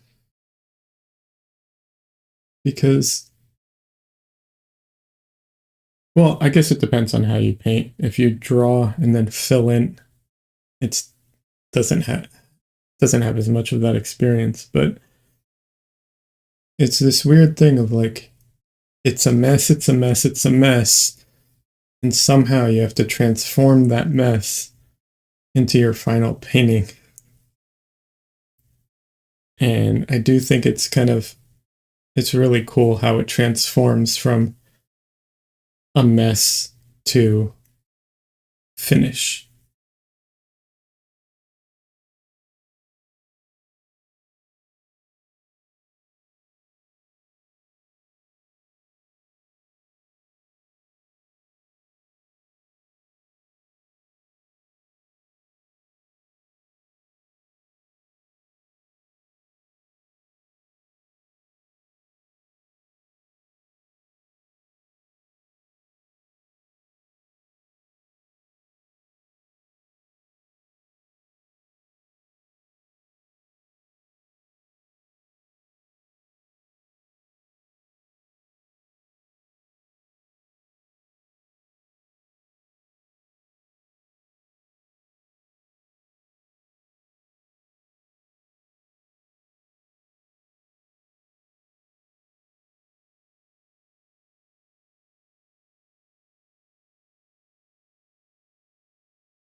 Just checking a message, making sure everything's okay.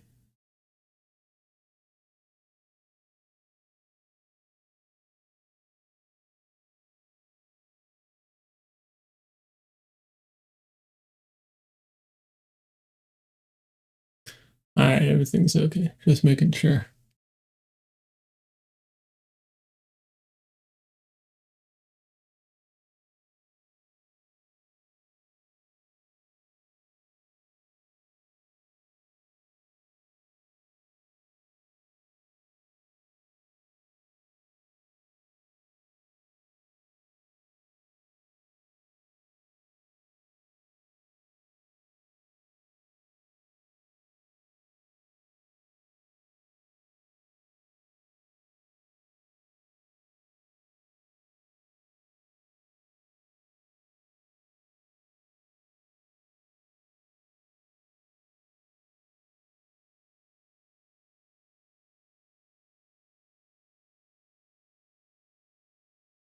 I've said this before on stream, but it's worth repeating for any artists who are, newer. Um, when you're blending things out and you're painting transitions, so from dark to light or light to dark, whatever. Especially on people, it is better to mix the transition color than it is to just kind of take the dark and the light color and blend them together, because it's not usually, like, it's a little more subtle than that. So it's just worth mentioning. Oftentimes it even gets more saturated. There's more color there. And sometimes there can be a hue shift as well. So it is better to blend it, to mix the color than to blend it out.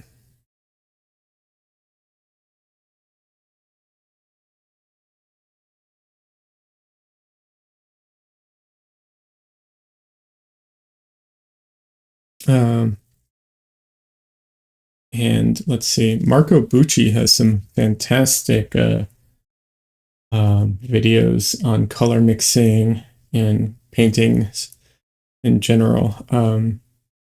He's on YouTube. If you search Marco Bucci, if you can spell it, but if you can't, like me, I think it's 10 minutes to a better drawing or to something like that, and they'll bring him up.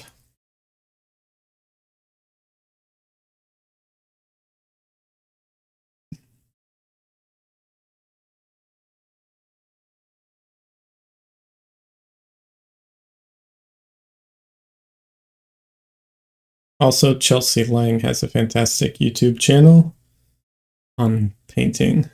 I don't know that she covers that in particular that I was talking about, but her channel is definitely worth plugging. I've worked with her in the past. I actually continue to, in fact, because I took her workshop, or her boot camp or whatever. I think boot camp is the word she uses for it. It's not a workshop; it's ongoing. But yeah, also recommend her channel.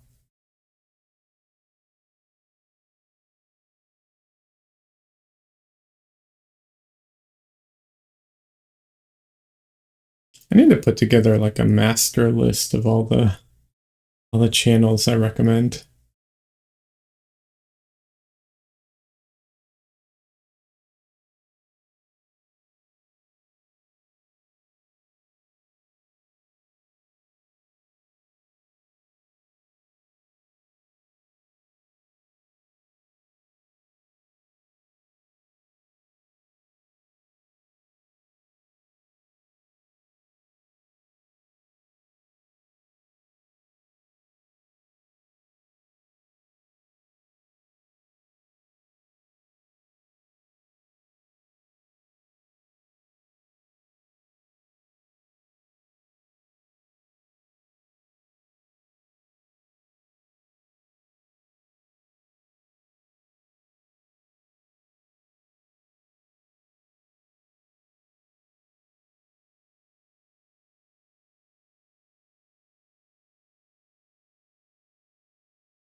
Also, I think it's also worth mentioning my palette habits are some are okay. A lot of it is not very good. So I would suggest not to mimic me if you're new to painting and you're like, oh, yeah, it does it this way. Don't do it this way. Mine's a mess. I think most people would benefit. I think I would benefit from a more organized, uh, you know, palette mixing. But the the placement of the colors is fine. That I actually think I did a decent job of. And of course, that's also personal preference. Um, but yeah, my mixing habits are not the best.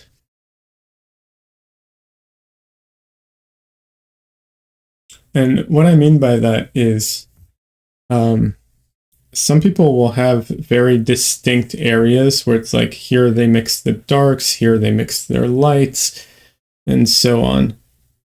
Um, I think that helps keep things organized and also probably saves a lot of paint because I do a ton of mixing back and forth and readjusting and adjusting as I go. Um, so yeah, I bet it saves a ton of paint too in the long run.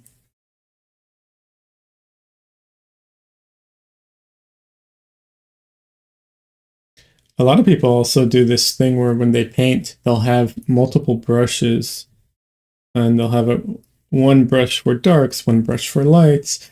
And a lot of artists will take it even further. They'll have a brush for, individual colors or individual, you know, uh, temperatures, stuff like that. I've tried that in the past. I cannot keep myself that organized to do that.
Okay, I need to stretch my back apparently. Oh.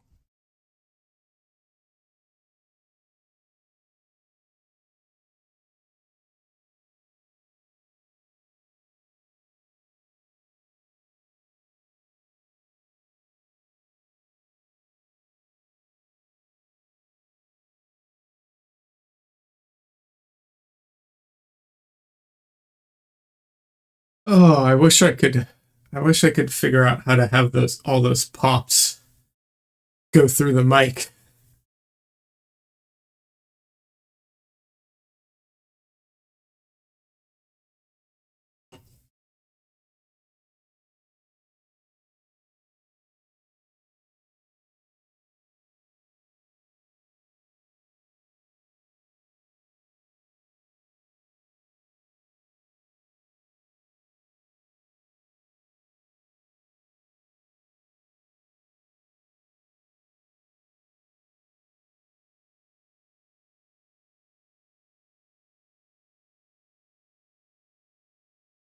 Actually, I wish I could figure out how to do uh painting ASMR. The only issue is that then I don't know how I would talk while doing it.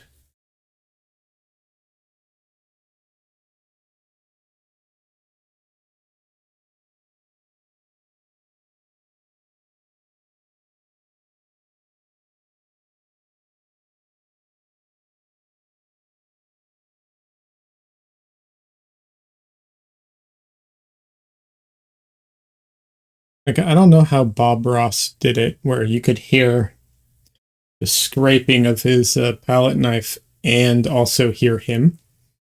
Yeah, I don't know how that works. Hmm. Maybe they had a mic to pick up the sound, and then he was wearing a mic as well, and they kind of mixed it, mixed the audio. I don't know.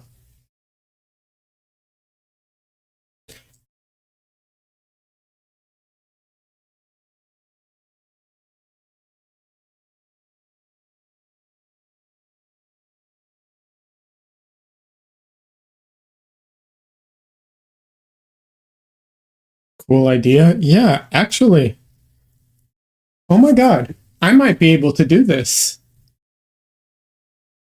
I might be able to do this. I'm going to work on it. I just bought a lav mic. I might be able to mic myself up and then have this mic that I'm using right now, and the thing is to set it so that it would pick up the low, like the quiet stuff, and not me talking. But yeah, it might be doable. I don't know. It definitely is a two. John Lee, you're absolutely right. It's definitely a two mic solution.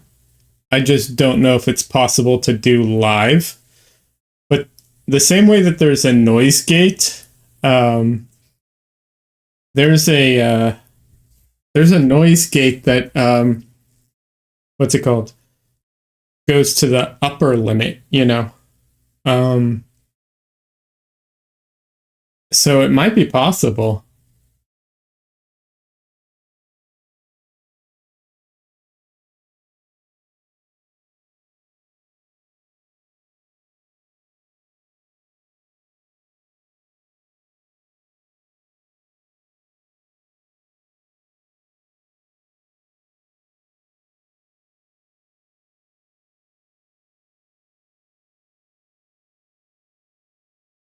Anyways, I'll give it a shot. We'll see.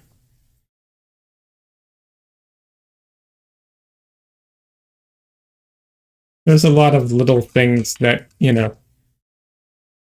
make it a bit challenging. But yeah, I'll give it a shot.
I've watched YouTube chiropractor, and I think they use a special microphone to pick up audio like that, though. I suppose a sensitive mic with correct noise gate settings might do the job. Oh, I'm more referring to. I'm more interested in doing the like Bob Ross thing where you can hear you know the palette knife or the brush or whatever. I'd rather set that up than the chiropractor thing. the version of that. Although, have you seen on TikTok or YouTube or wherever where they do the fake chiropractor videos? I've seen ones where they do the chiropractor with a bag of chips or with a wood door or whatever. So they do all the same like motions, but then you hear the crunching of the chips or the door or whatever it is. It's pretty funny.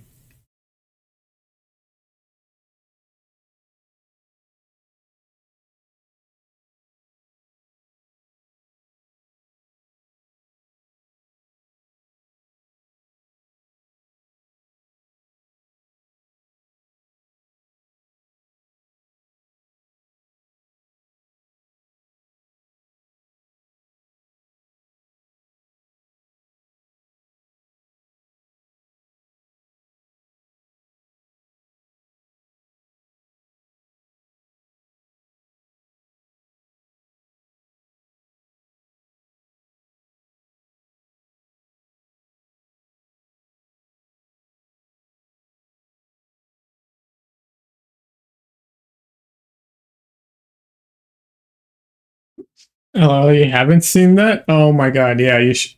If I've come across it, I'll send it to you. But yeah, they're so funny.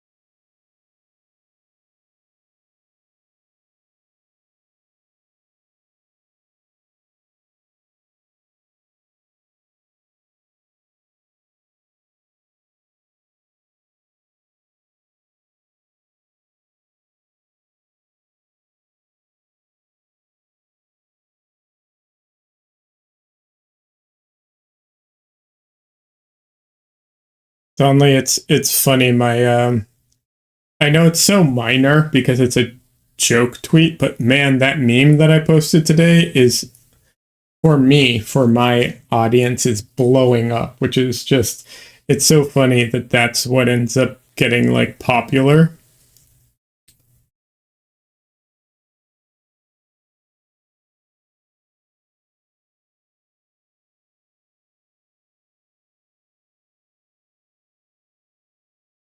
It does make me think though that I need to put a little more effort into some certain things. Like I have some ideas uh, for videos that are not the most serious videos in the world.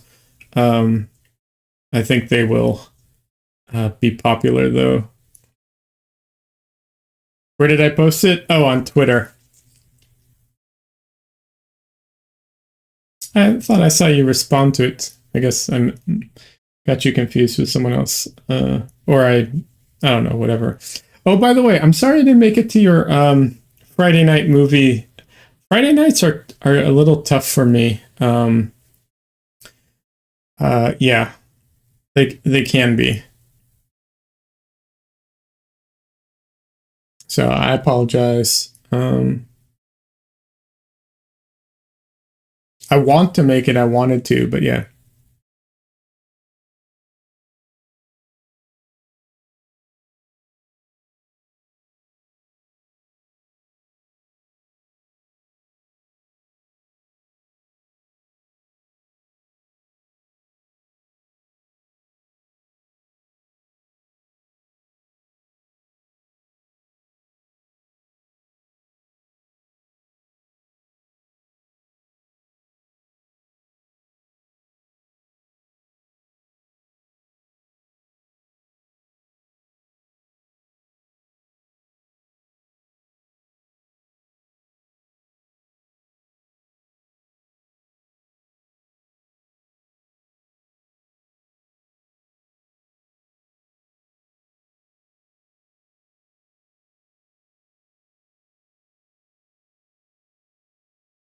You were thinking about moving it back to Sunday. You moved it because I had a few requests just to see what happens, but I think I like Sunday better. Yeah, I you know, it's tough. I don't know that I'm the best gauge for any of it. Because I'm just uh always a little too busy to like consistently, you know, join in. But yeah.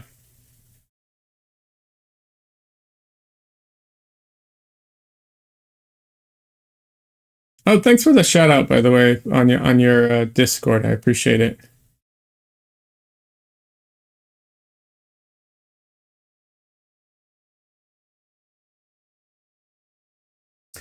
Yeah, the problem with Fridays is for me personally is, um, you know, sometimes I get off sometime between 6 and 8, and then by that point I'm not looking to sit at my computer. Um, I so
makes sense. I have an app I got for my Mac that lets me stream what I see on my monitor to my TV. Yeah.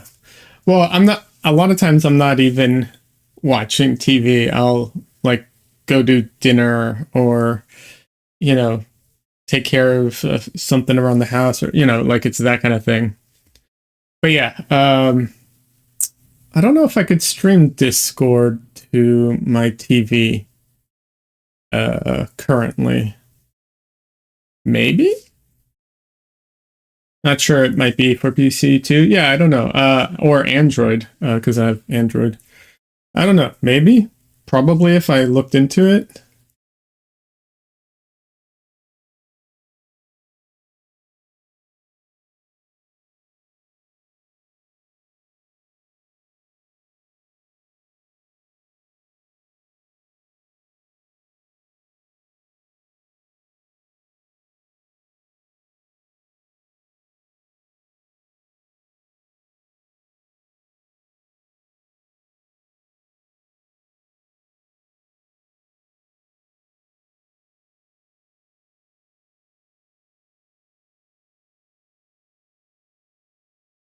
It's not necessarily streaming Discord, just whatever is on your monitor. Yes, you're correct. You're right. I was just thinking, so like I can stream, I can connect to YouTube, but it doesn't stream from my phone. It technically. Oh,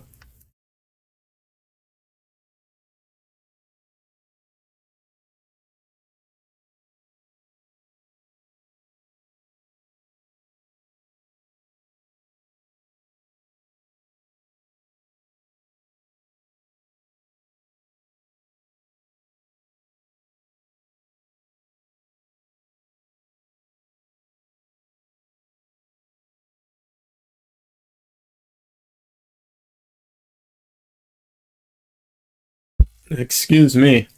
But yeah, I the YouTube app like tells it what to stream kind of thing, but I'm not like directly streaming. So I don't know. I'm sure there's a way of doing it.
Actually, was a thing I was trying to watch. I don't know, a couple weeks ago or a month ago, and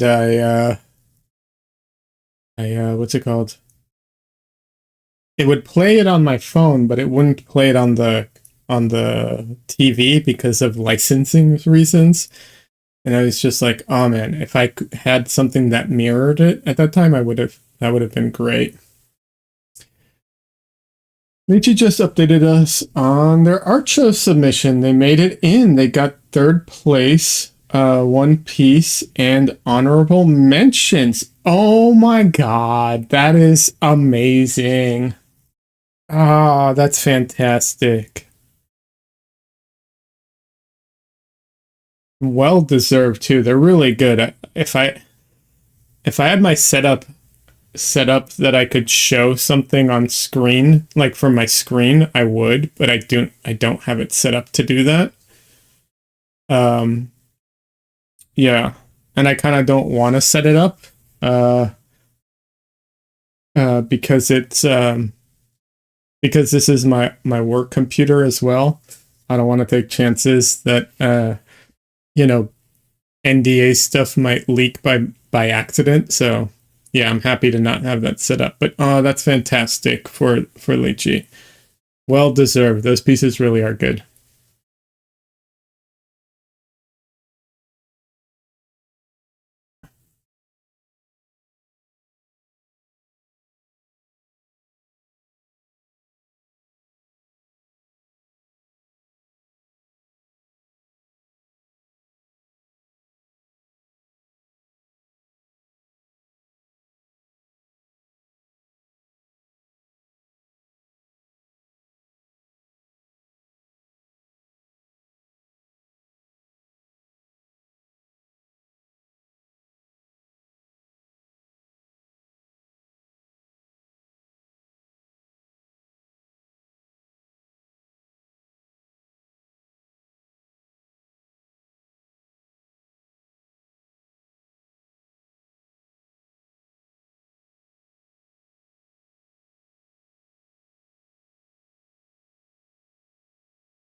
Michelle, did you feed the animals?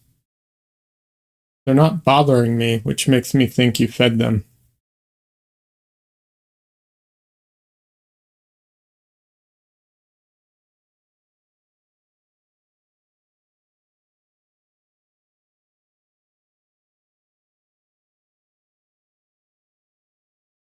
No, they haven't been fed yet? Oh, wow, that's surprising. Because usually, if they haven't been fed, they're like a huge pain in the ass.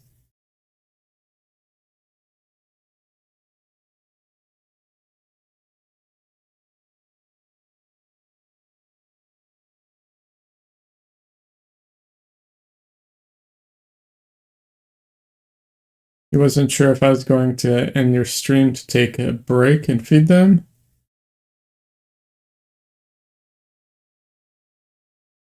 You try to remain consistent with me feeding Wizard. Oh, that's fine. You can feed Wizard. It's not. Don't think it makes a difference.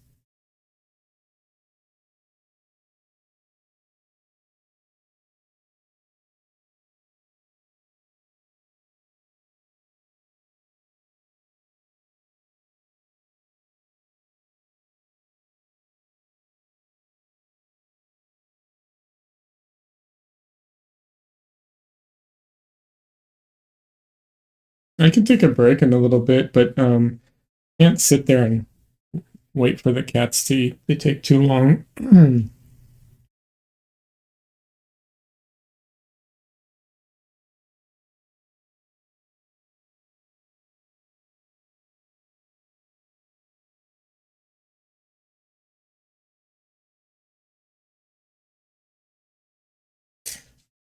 Human feeding was is supposed to reinstate the pecking order. I understand. I just it's fine.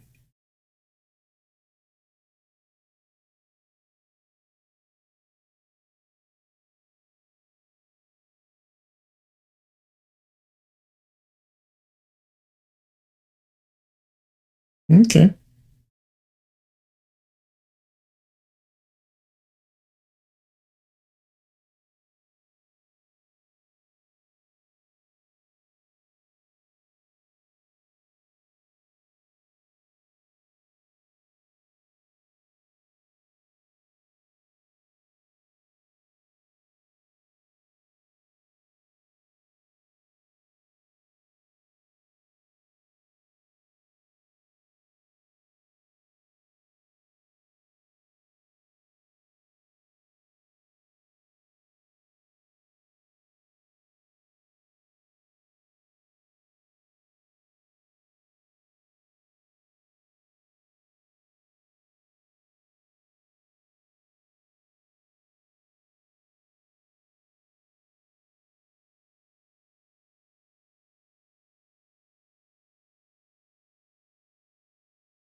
This this knee and leg is such an um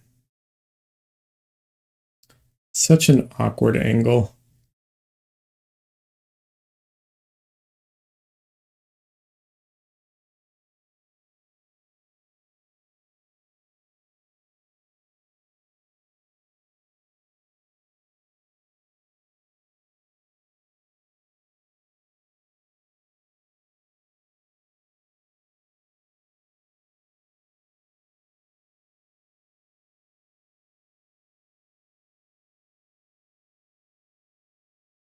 All right. Go feed the beasts. I'll be right back. Feeding the animals.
Alrighty, I come back.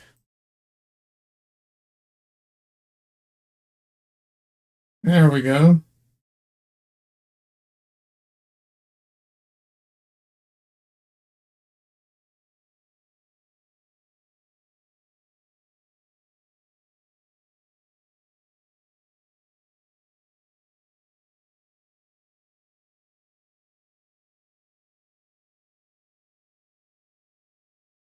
Oh, the camera drifted a little.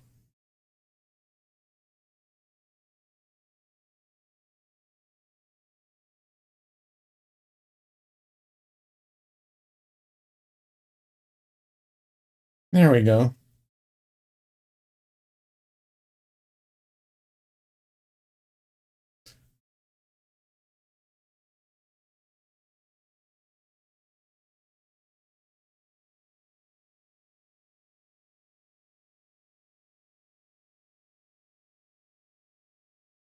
I'll be honest, I don't think I have a lot more in me for Dreamwise, at least for today. Like, I could definitely take a break. Like, if I took like an hour break, I could probably come back, but without that hour break, I don't know that I have a ton, like another 2 hours in me. I don't think so.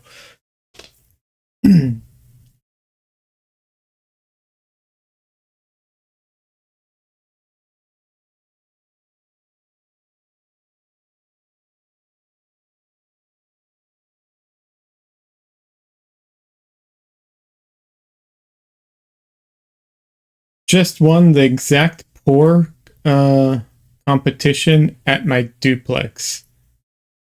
That's great. I don't know what that is. What is the exact pour? What is an exact pour competition?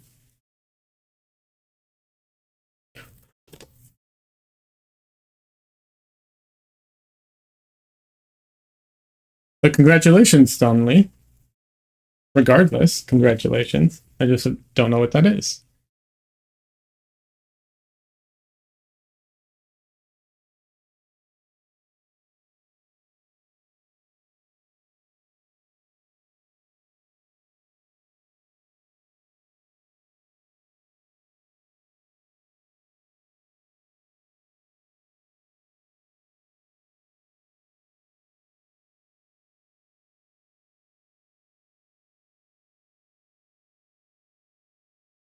You're making tea, pouring some water into measuring cup. And I'm like, oh, that's 1 cup. And it was, well, exact. Oh, that's great. I love that. That's so satisfying. I know that feeling. It's very satisfying.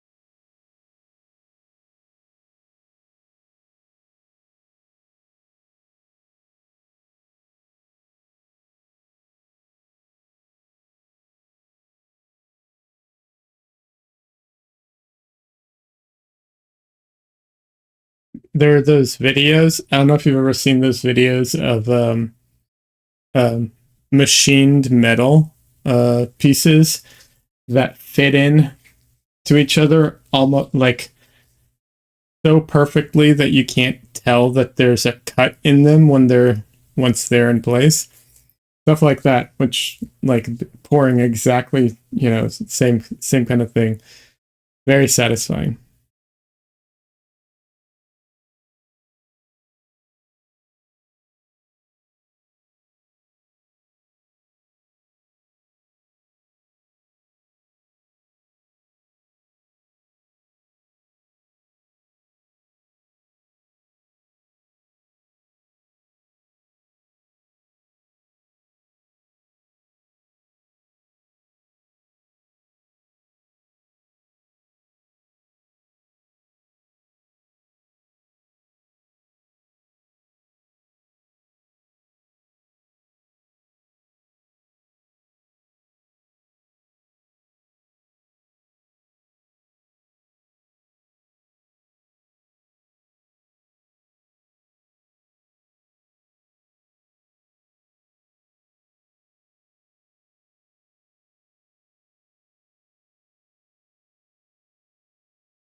So right now I'm trying to paint these rocks and like they are full of texture and it's very difficult to like I don't want to actually paint the texture because it's just too much detail. So I'm trying to imply the texture without actually painting it. Because I painted a little bit of it here, but that's because that part is very in focus and very clear. The rest of it, not so much.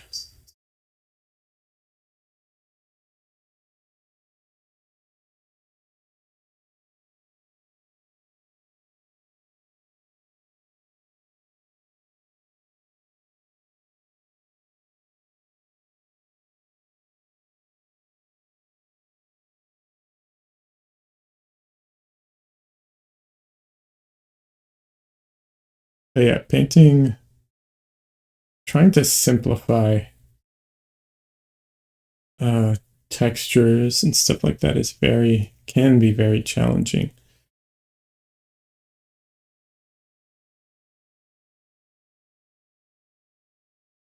In college, in my graphic design course, there was a required course called Skills, where we learned to ink, cut, and measure very accurately. Oh, those are good skills to have for sure.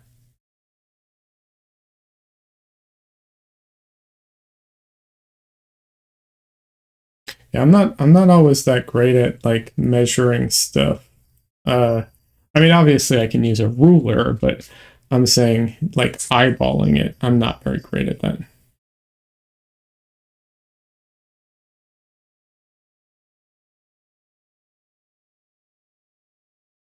It's a little different when painting, like for painting purposes. I'm a little better at that now.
At a point, we were expected to be able to measure by eye an inch, half an inch, quarter, an eighth, and 1/16 by the end of the course. Many of us were able to do able to. Okay.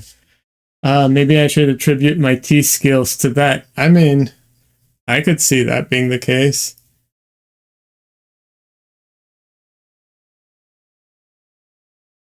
That's crazy. I can't do that kind of measurement.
Yeah, I'm always off on that. I always that kind of measurement. I'm always have to double check with the ruler. But measuring for a painting, like you know, this figure versus the figure in the painting type of thing, like um that I'm pretty good at.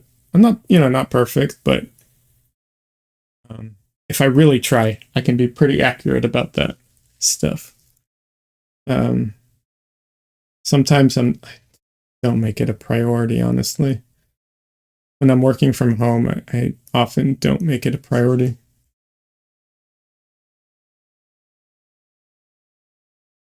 Because I rather focus on other aspects of the painting and not use up any like mental bandwidth on that.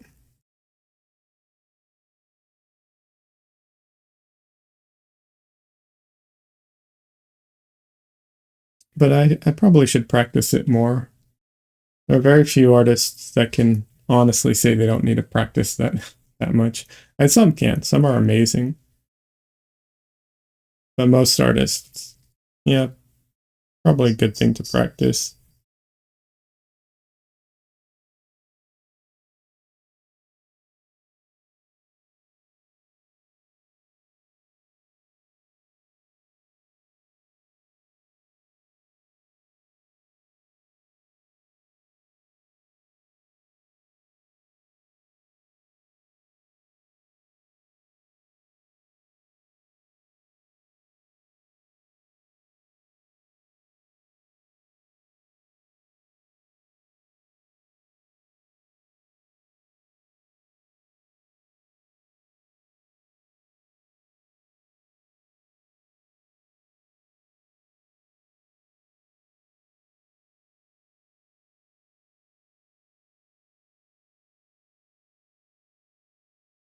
Hearing some weird sounds.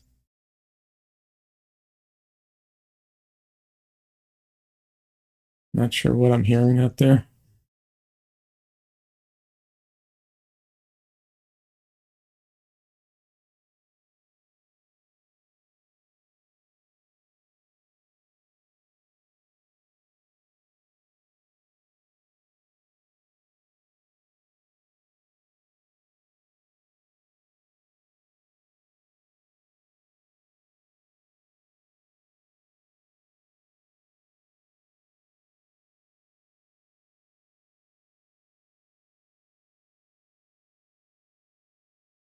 Yeah, I'm similar. I do my measurements by eye for the most part when I'm doing a portrait.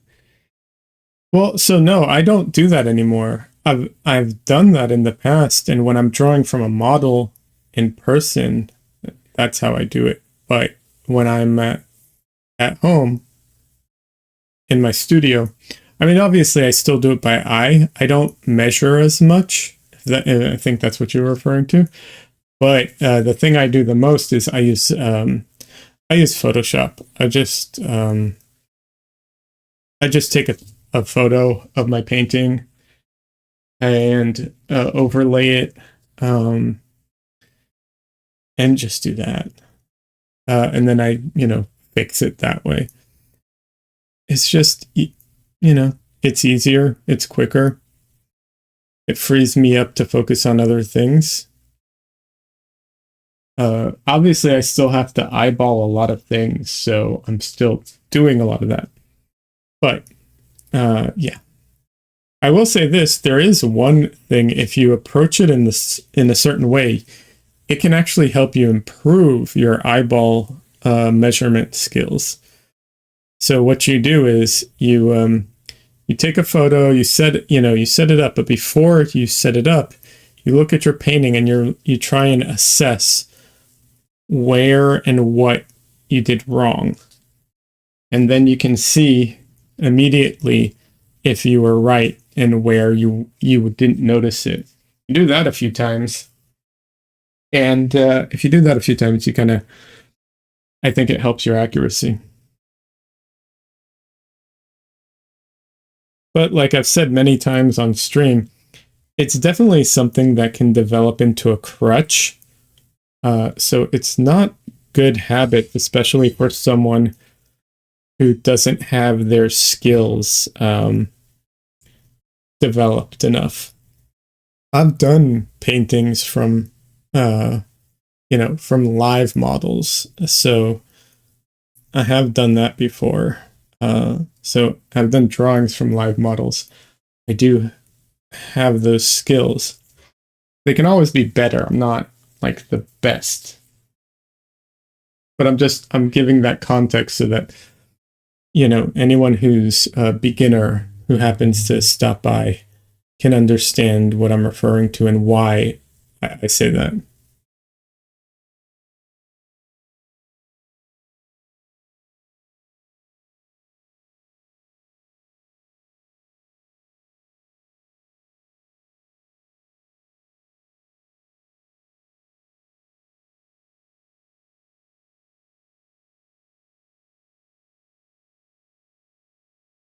Even stuff like gridding out can be a crutch.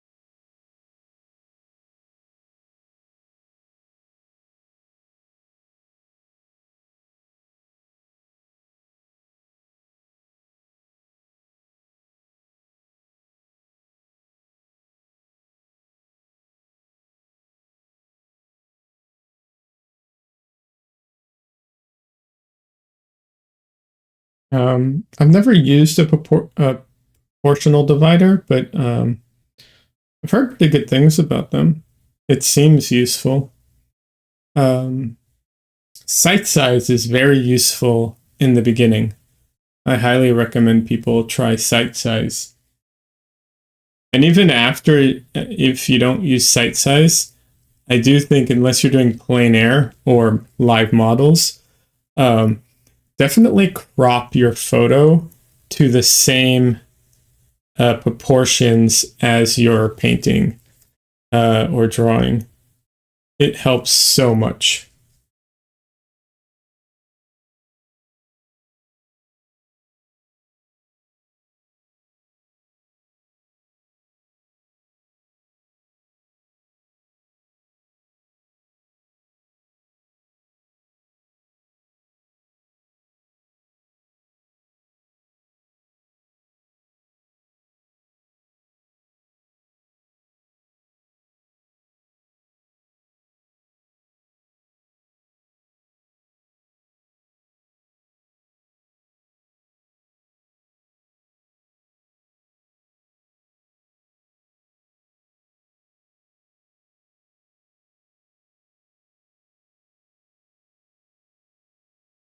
There's also a site size version that I haven't tried, which is when you make the reference small so you can hold it up in front of your painting. Never done that before.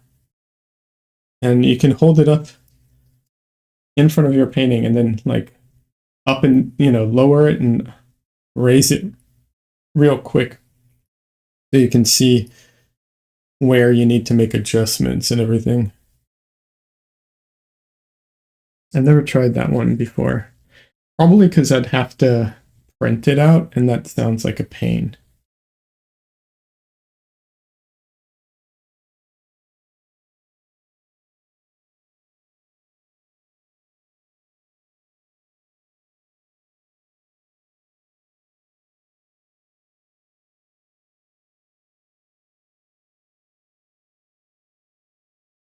Welcome back, Donley.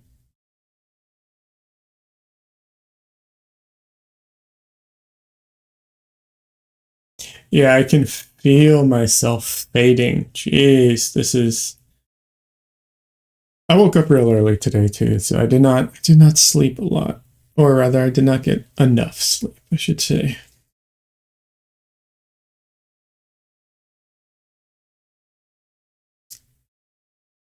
But yeah, I can just feel my energy just starting to drop.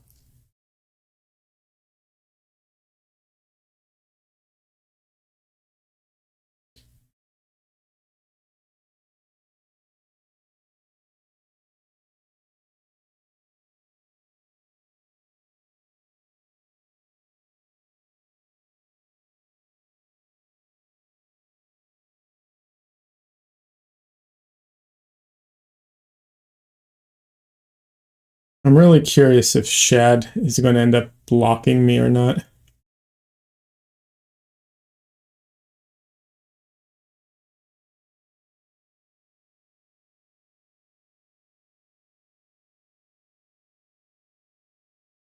The art energy vampire strikes again. Yeah, man. I just, all my energy is just fading. Who's blocking me? Shadiversity. He's been big on the AI stuff lately. Um, and he was the inspiration for the meme I created because of some of the stuff he's been posting. And I didn't mention him by name, but a few people kind of picked up on it already. So we'll see if it makes its way to him or not. I didn't hashtag anything, I just kind of posted it.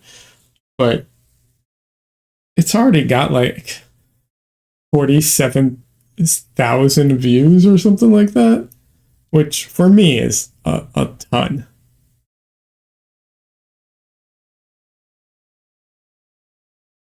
He's some doofus on YouTube. He has a channel, Shadiversity. His brother's Jazza, like Draw with Jazza. But he's just he's just become a clown and a lol cow for artists because he's you know, been hyping the AI stuff. And it's because he can't draw. And he's just he has some drawing talent, but he doesn't have the, he doesn't want to put in the effort. But now he's trying to claim AI as his own thing, like as his the stuff he makes with it as his own creations, and he's just coming off as a clown. And all the artists are just clowning on him because of that.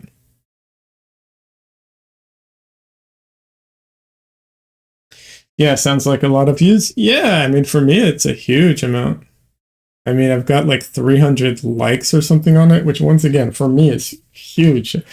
Usually when I post my art, I get like, and it's just an algorithm thing. Like people don't, Well, I walked in at the worst time. Haha. Uh,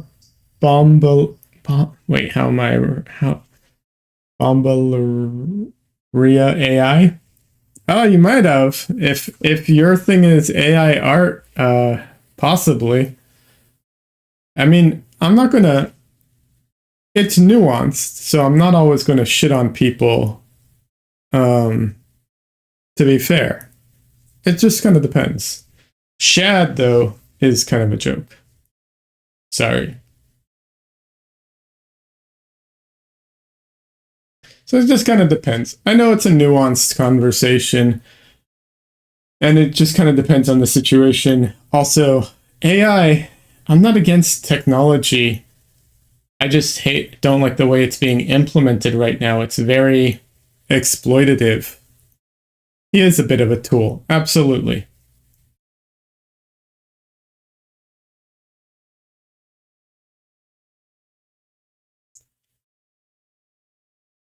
So, like I said, it's a bit nuanced.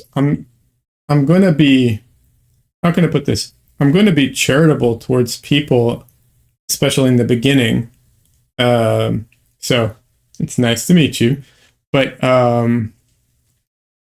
it just depends, I'll say this: I don't like the way that the AI programs have been implemented right now because they, in my opinion, they steal from people in order to replace them. I'm not a fan of that.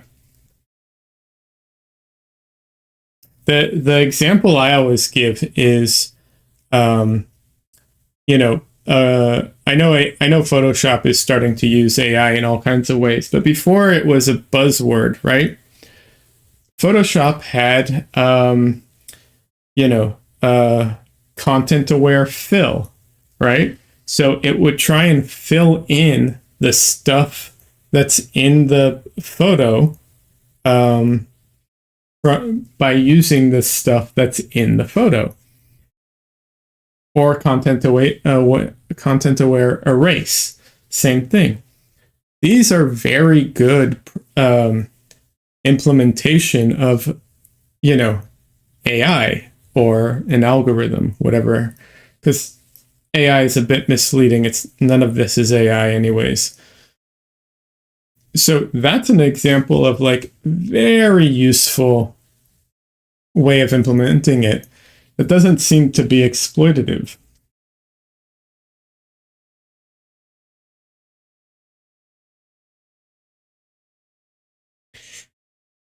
Theoretically, I can also see artists using what's it called, generative AI images for reference. Could be very useful.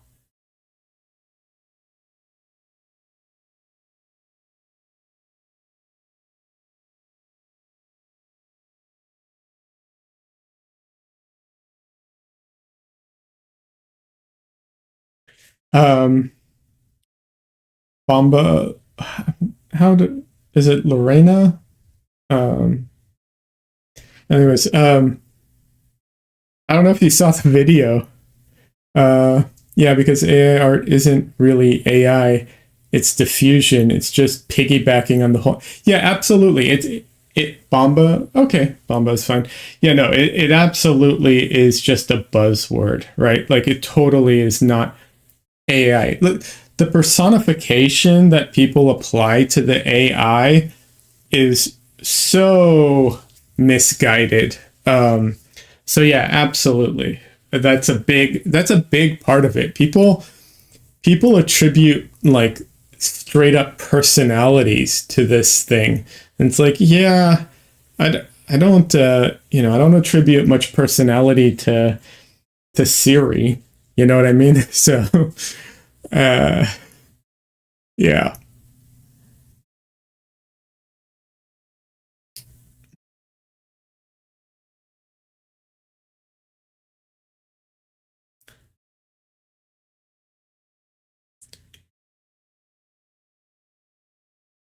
Yeah, so and like I said, it is complicated, but I'm really I don't like the companies and how they're implementing it and so on. But yeah.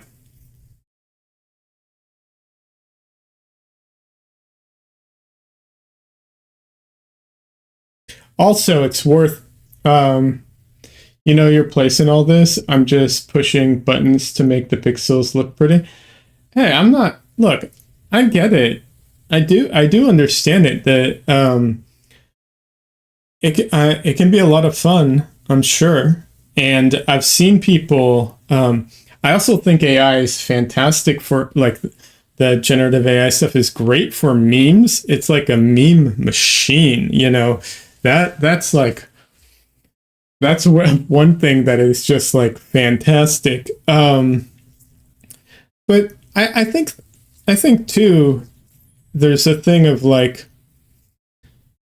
how can I put this? Um, you know, there's a degree of like just I guess understanding what it is you're doing. And I'm not specifically talking about you. This is a like general term of like you know when people like for instance I recently entered a uh, like a digital piece into a not a competition, but it was like a um, group thing for a streamer I like. I made a cool drawing, I think, but I did use the streamers.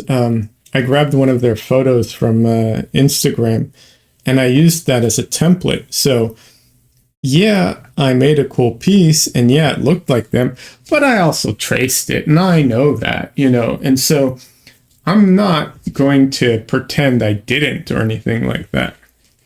Shad is 1000% like just being trying to take ownership of the things he makes, like completely, as if, that's his art 100%. And it doesn't feel genuine.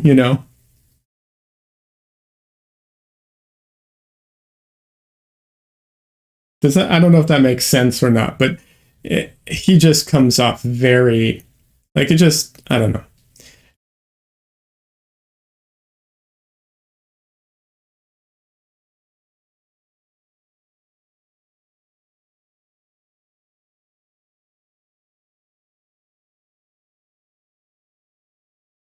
Do you do any handmade art or traditional art or anything? Is that or something you're interested in?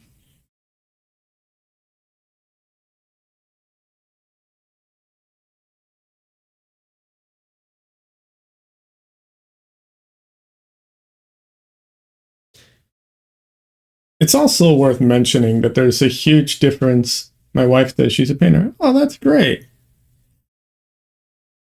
What kind of paintings does she do?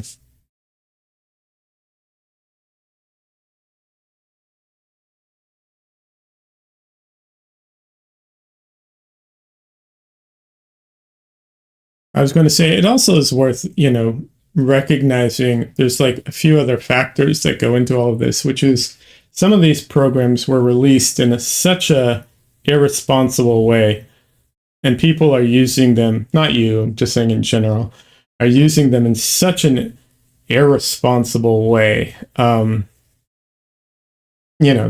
is that. And then the other thing is,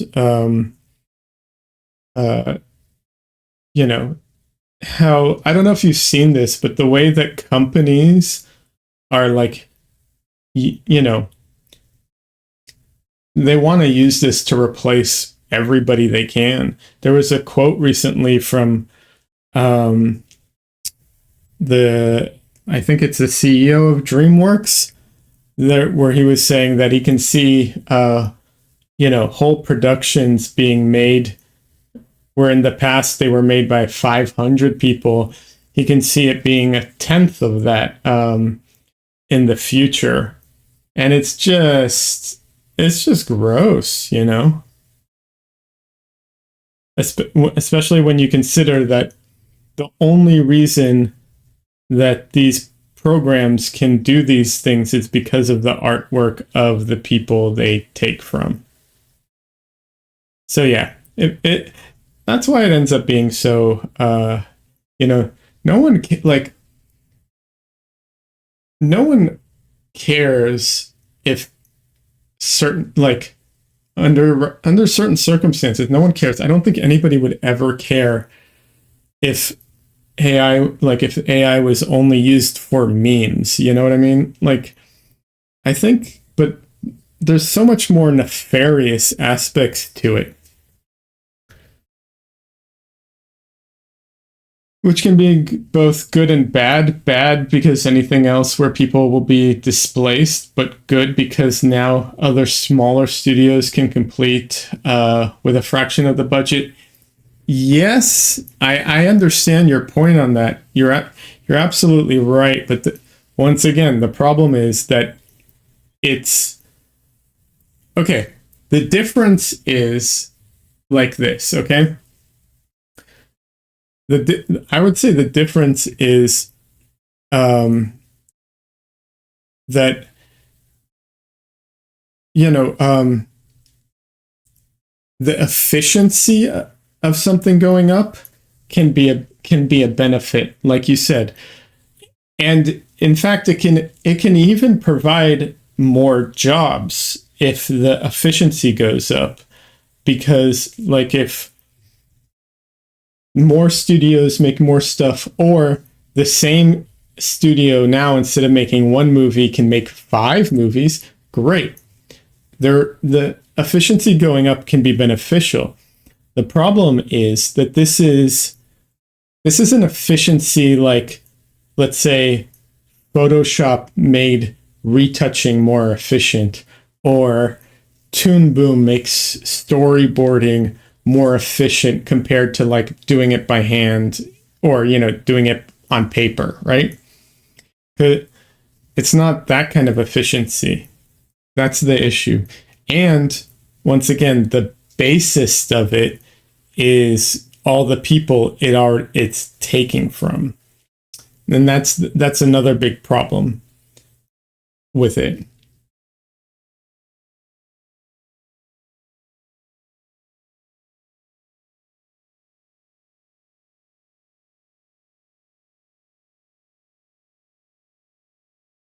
So I get what you're saying, and there are circumstances, but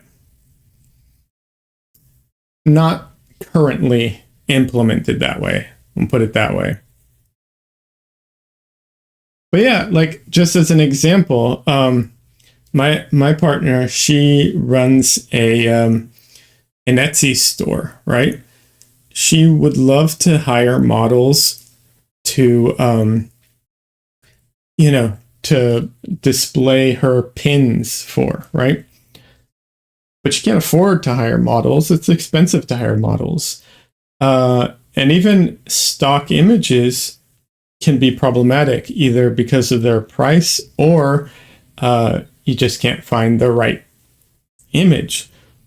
So AI in that case, being able to produce a fake model, great. Does it hurt anybody? Theoretically, no. But I forget which company it was talking about just hiring one model to do a photo shoot and then using AI to change her ethnicity and her skin color so that they can have all kinds of models in the same pose, in the same, everything. And I don't know, feels kind of gross.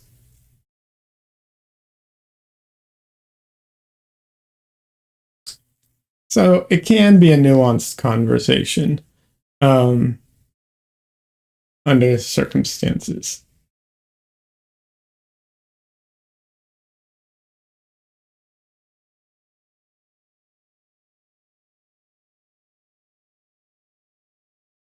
You use VR to pose for your own poses so you can get exactly the pose and shot you want. Got a mocap suit to do it? That's impressive. That's really cool. So don't even need to rip those from Getty Images.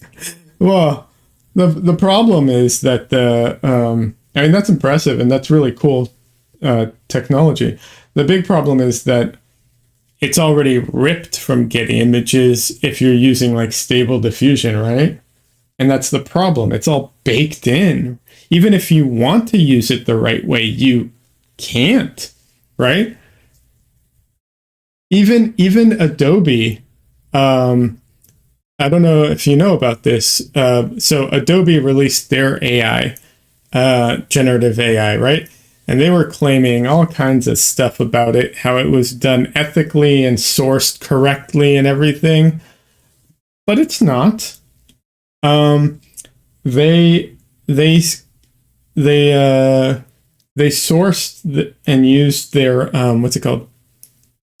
Their library of stock images, but they don't own the stock images. Their stock images is essentially a marketplace.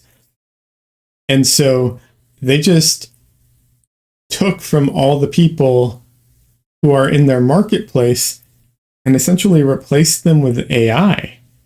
I actually follow some people who had their business completely undercut from them because of that. So that's the problem. It's baked in. Even if you want to do things the right way, even if you want, make a lot of effort to do all that stuff, as long as the training data that they originally were trained on. It's baked in there. There's nothing you can do about it.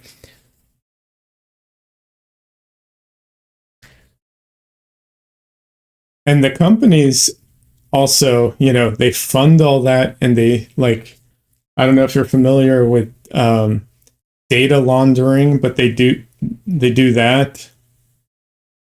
You've heard many rumors of things like medical records or Getty Images splashes, but I've been doing this for 18 months and haven't run into it yet. Yeah, so here's the thing, okay? They 100% have all of that stuff in there, and we know that because, like, Stable Diffusion, some of its a lot of its images that it was trained on are available to the public as like a data set, so you can download their data set and look through it. I don't know if you can download it, but you can access it online. So that's why we know that we know that roughly how many images from Getty they used, which is in the thousands. And they also used images from what is it, Shopify? So small businesses. They also took images from a few other stock image websites. There's a list with all the how many images and everything. And there was also another one. They took it from an art website. I can't remember the name of the art website, but it's a website that sells traditional art, all made by the artists. So this is all like, it's a marketplace for paintings, and they took all of those too. So there's a ton in there. Like I said, it's a black box. And you can't see what's in there, but it's there. And what they do is, to give you an example, I'm deep into this, so I do apologize. But there was a what's it called? So Stable Diffusion tried to appease artists. So what they did on one of the releases was they made it so that if you used an artist's name, it would no longer produce an image based off of their work. But they didn't change the data set. So all of that stuff was still in there. You just couldn't use their name as a reference point.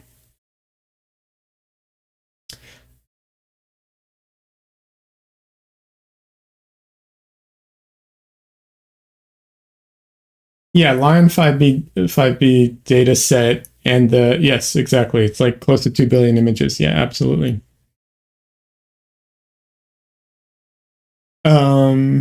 Adobe, Don Lee says Adobe's stock images were supplied by their customers under the guise that the customers would be able to sell their photos instead. It was used for Adobe's AI.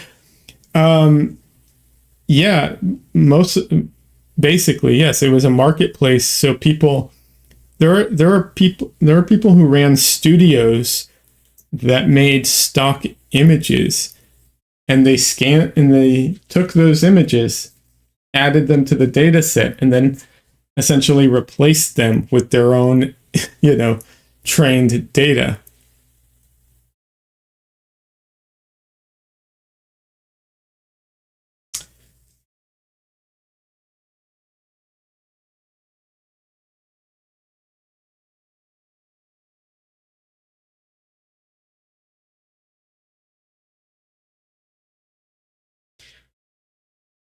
It's them predatory terms of service. Yes and no. I mean, absolutely, the terms of service are predatory, but a lot of these people who signed who signed up to sell their images through Adobe's stock images did it before the AI even existed. So, maybe they updated their terms of service and then retroactively, did it and snuck it in, kind of thing. But it's still, very shady.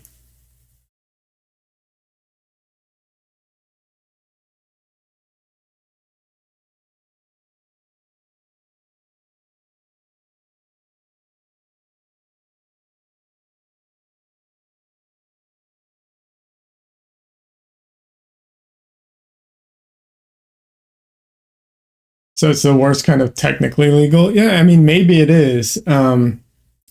Or maybe there's a lawsuit coming. You know, the Lion 5B stuff. I mean, they're suing. You know, a few people are suing Stable Diffusion. So we'll see what happens.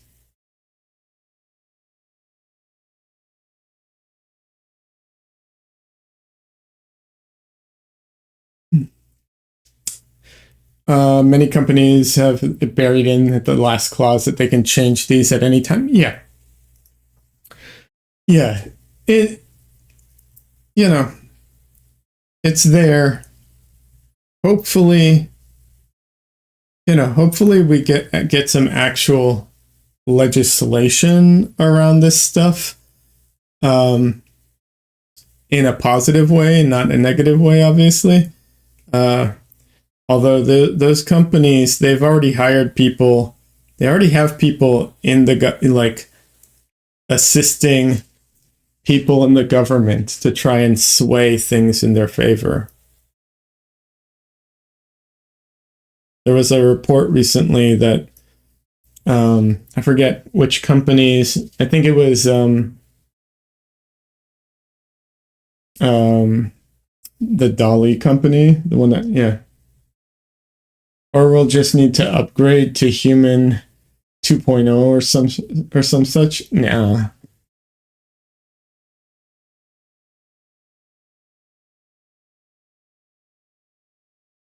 I don't agree with that.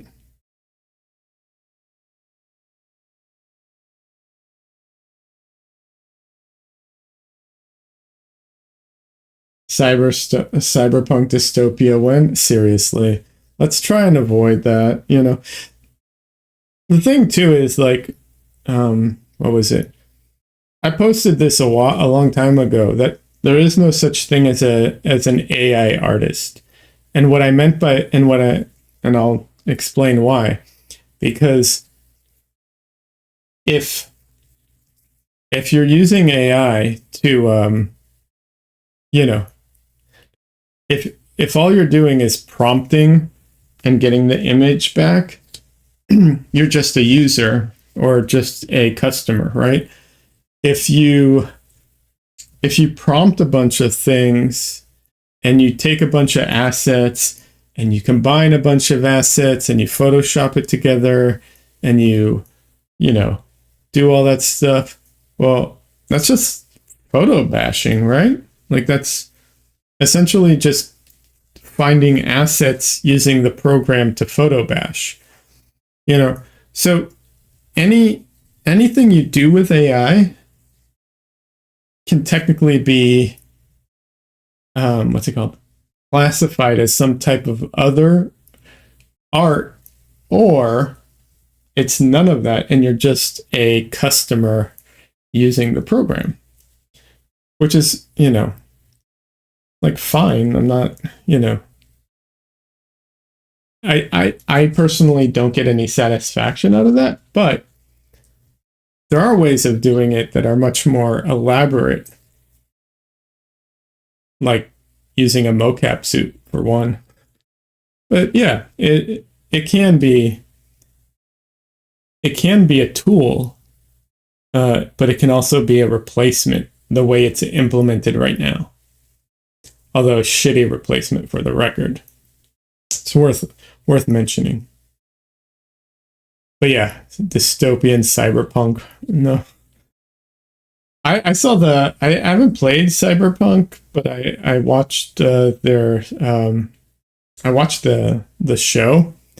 It was such a bummer, man. I don't know if any of you watched the show, but it was uh it was a real downer.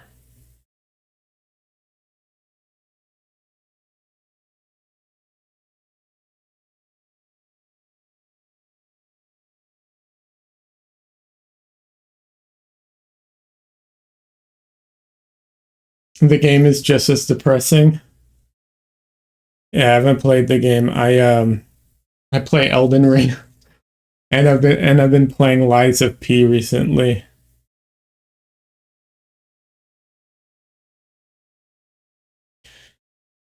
But yeah.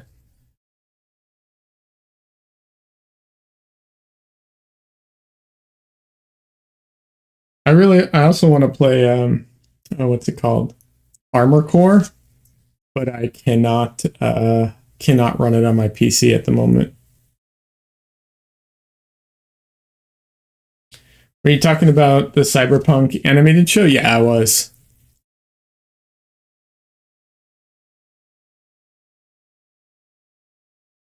It was good, but it was a real bummer.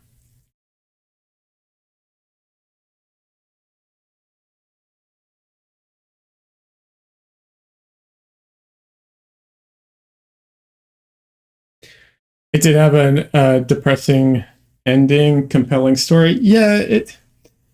Uh, some of the story was good. Some of it I was not a fan of, but that's just the way it is.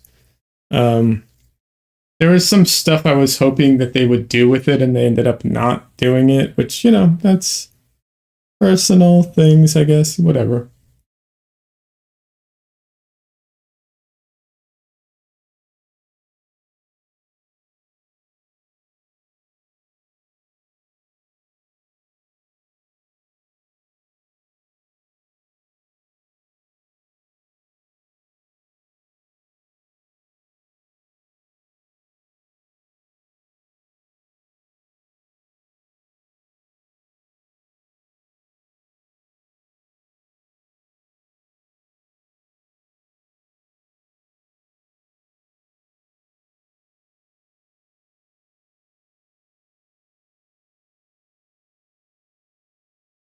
Yeah. All right. I am going to be calling it a night. I've lost all steam.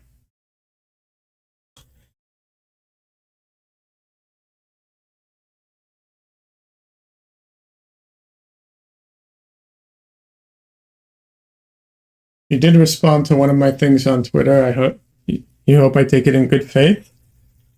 I mean, in good fun. I mean, it depends what it is. Do you have the same name on Twitter? Because otherwise, it's going to be hard to know who you are.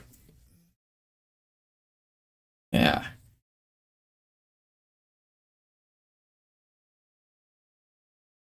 Yes. All right. Cool. All right. I'll assume it's all in good fun. Unless you called me, I'll assume it's all in good fun.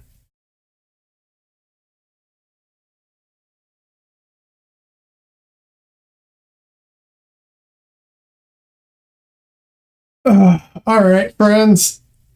It was uh it was good hanging out with you, talking with you. Bamba. Oh, it's taking the piss on your horse drawing, your horse picture. I mean, that was a joke. That whole thing was a joke. So, uh, I'm hoping you're familiar with Frank Frazetta because that, yeah, that whole thing was all a joke. All right, yeah, no worries. Joking's fine. I'm good with that.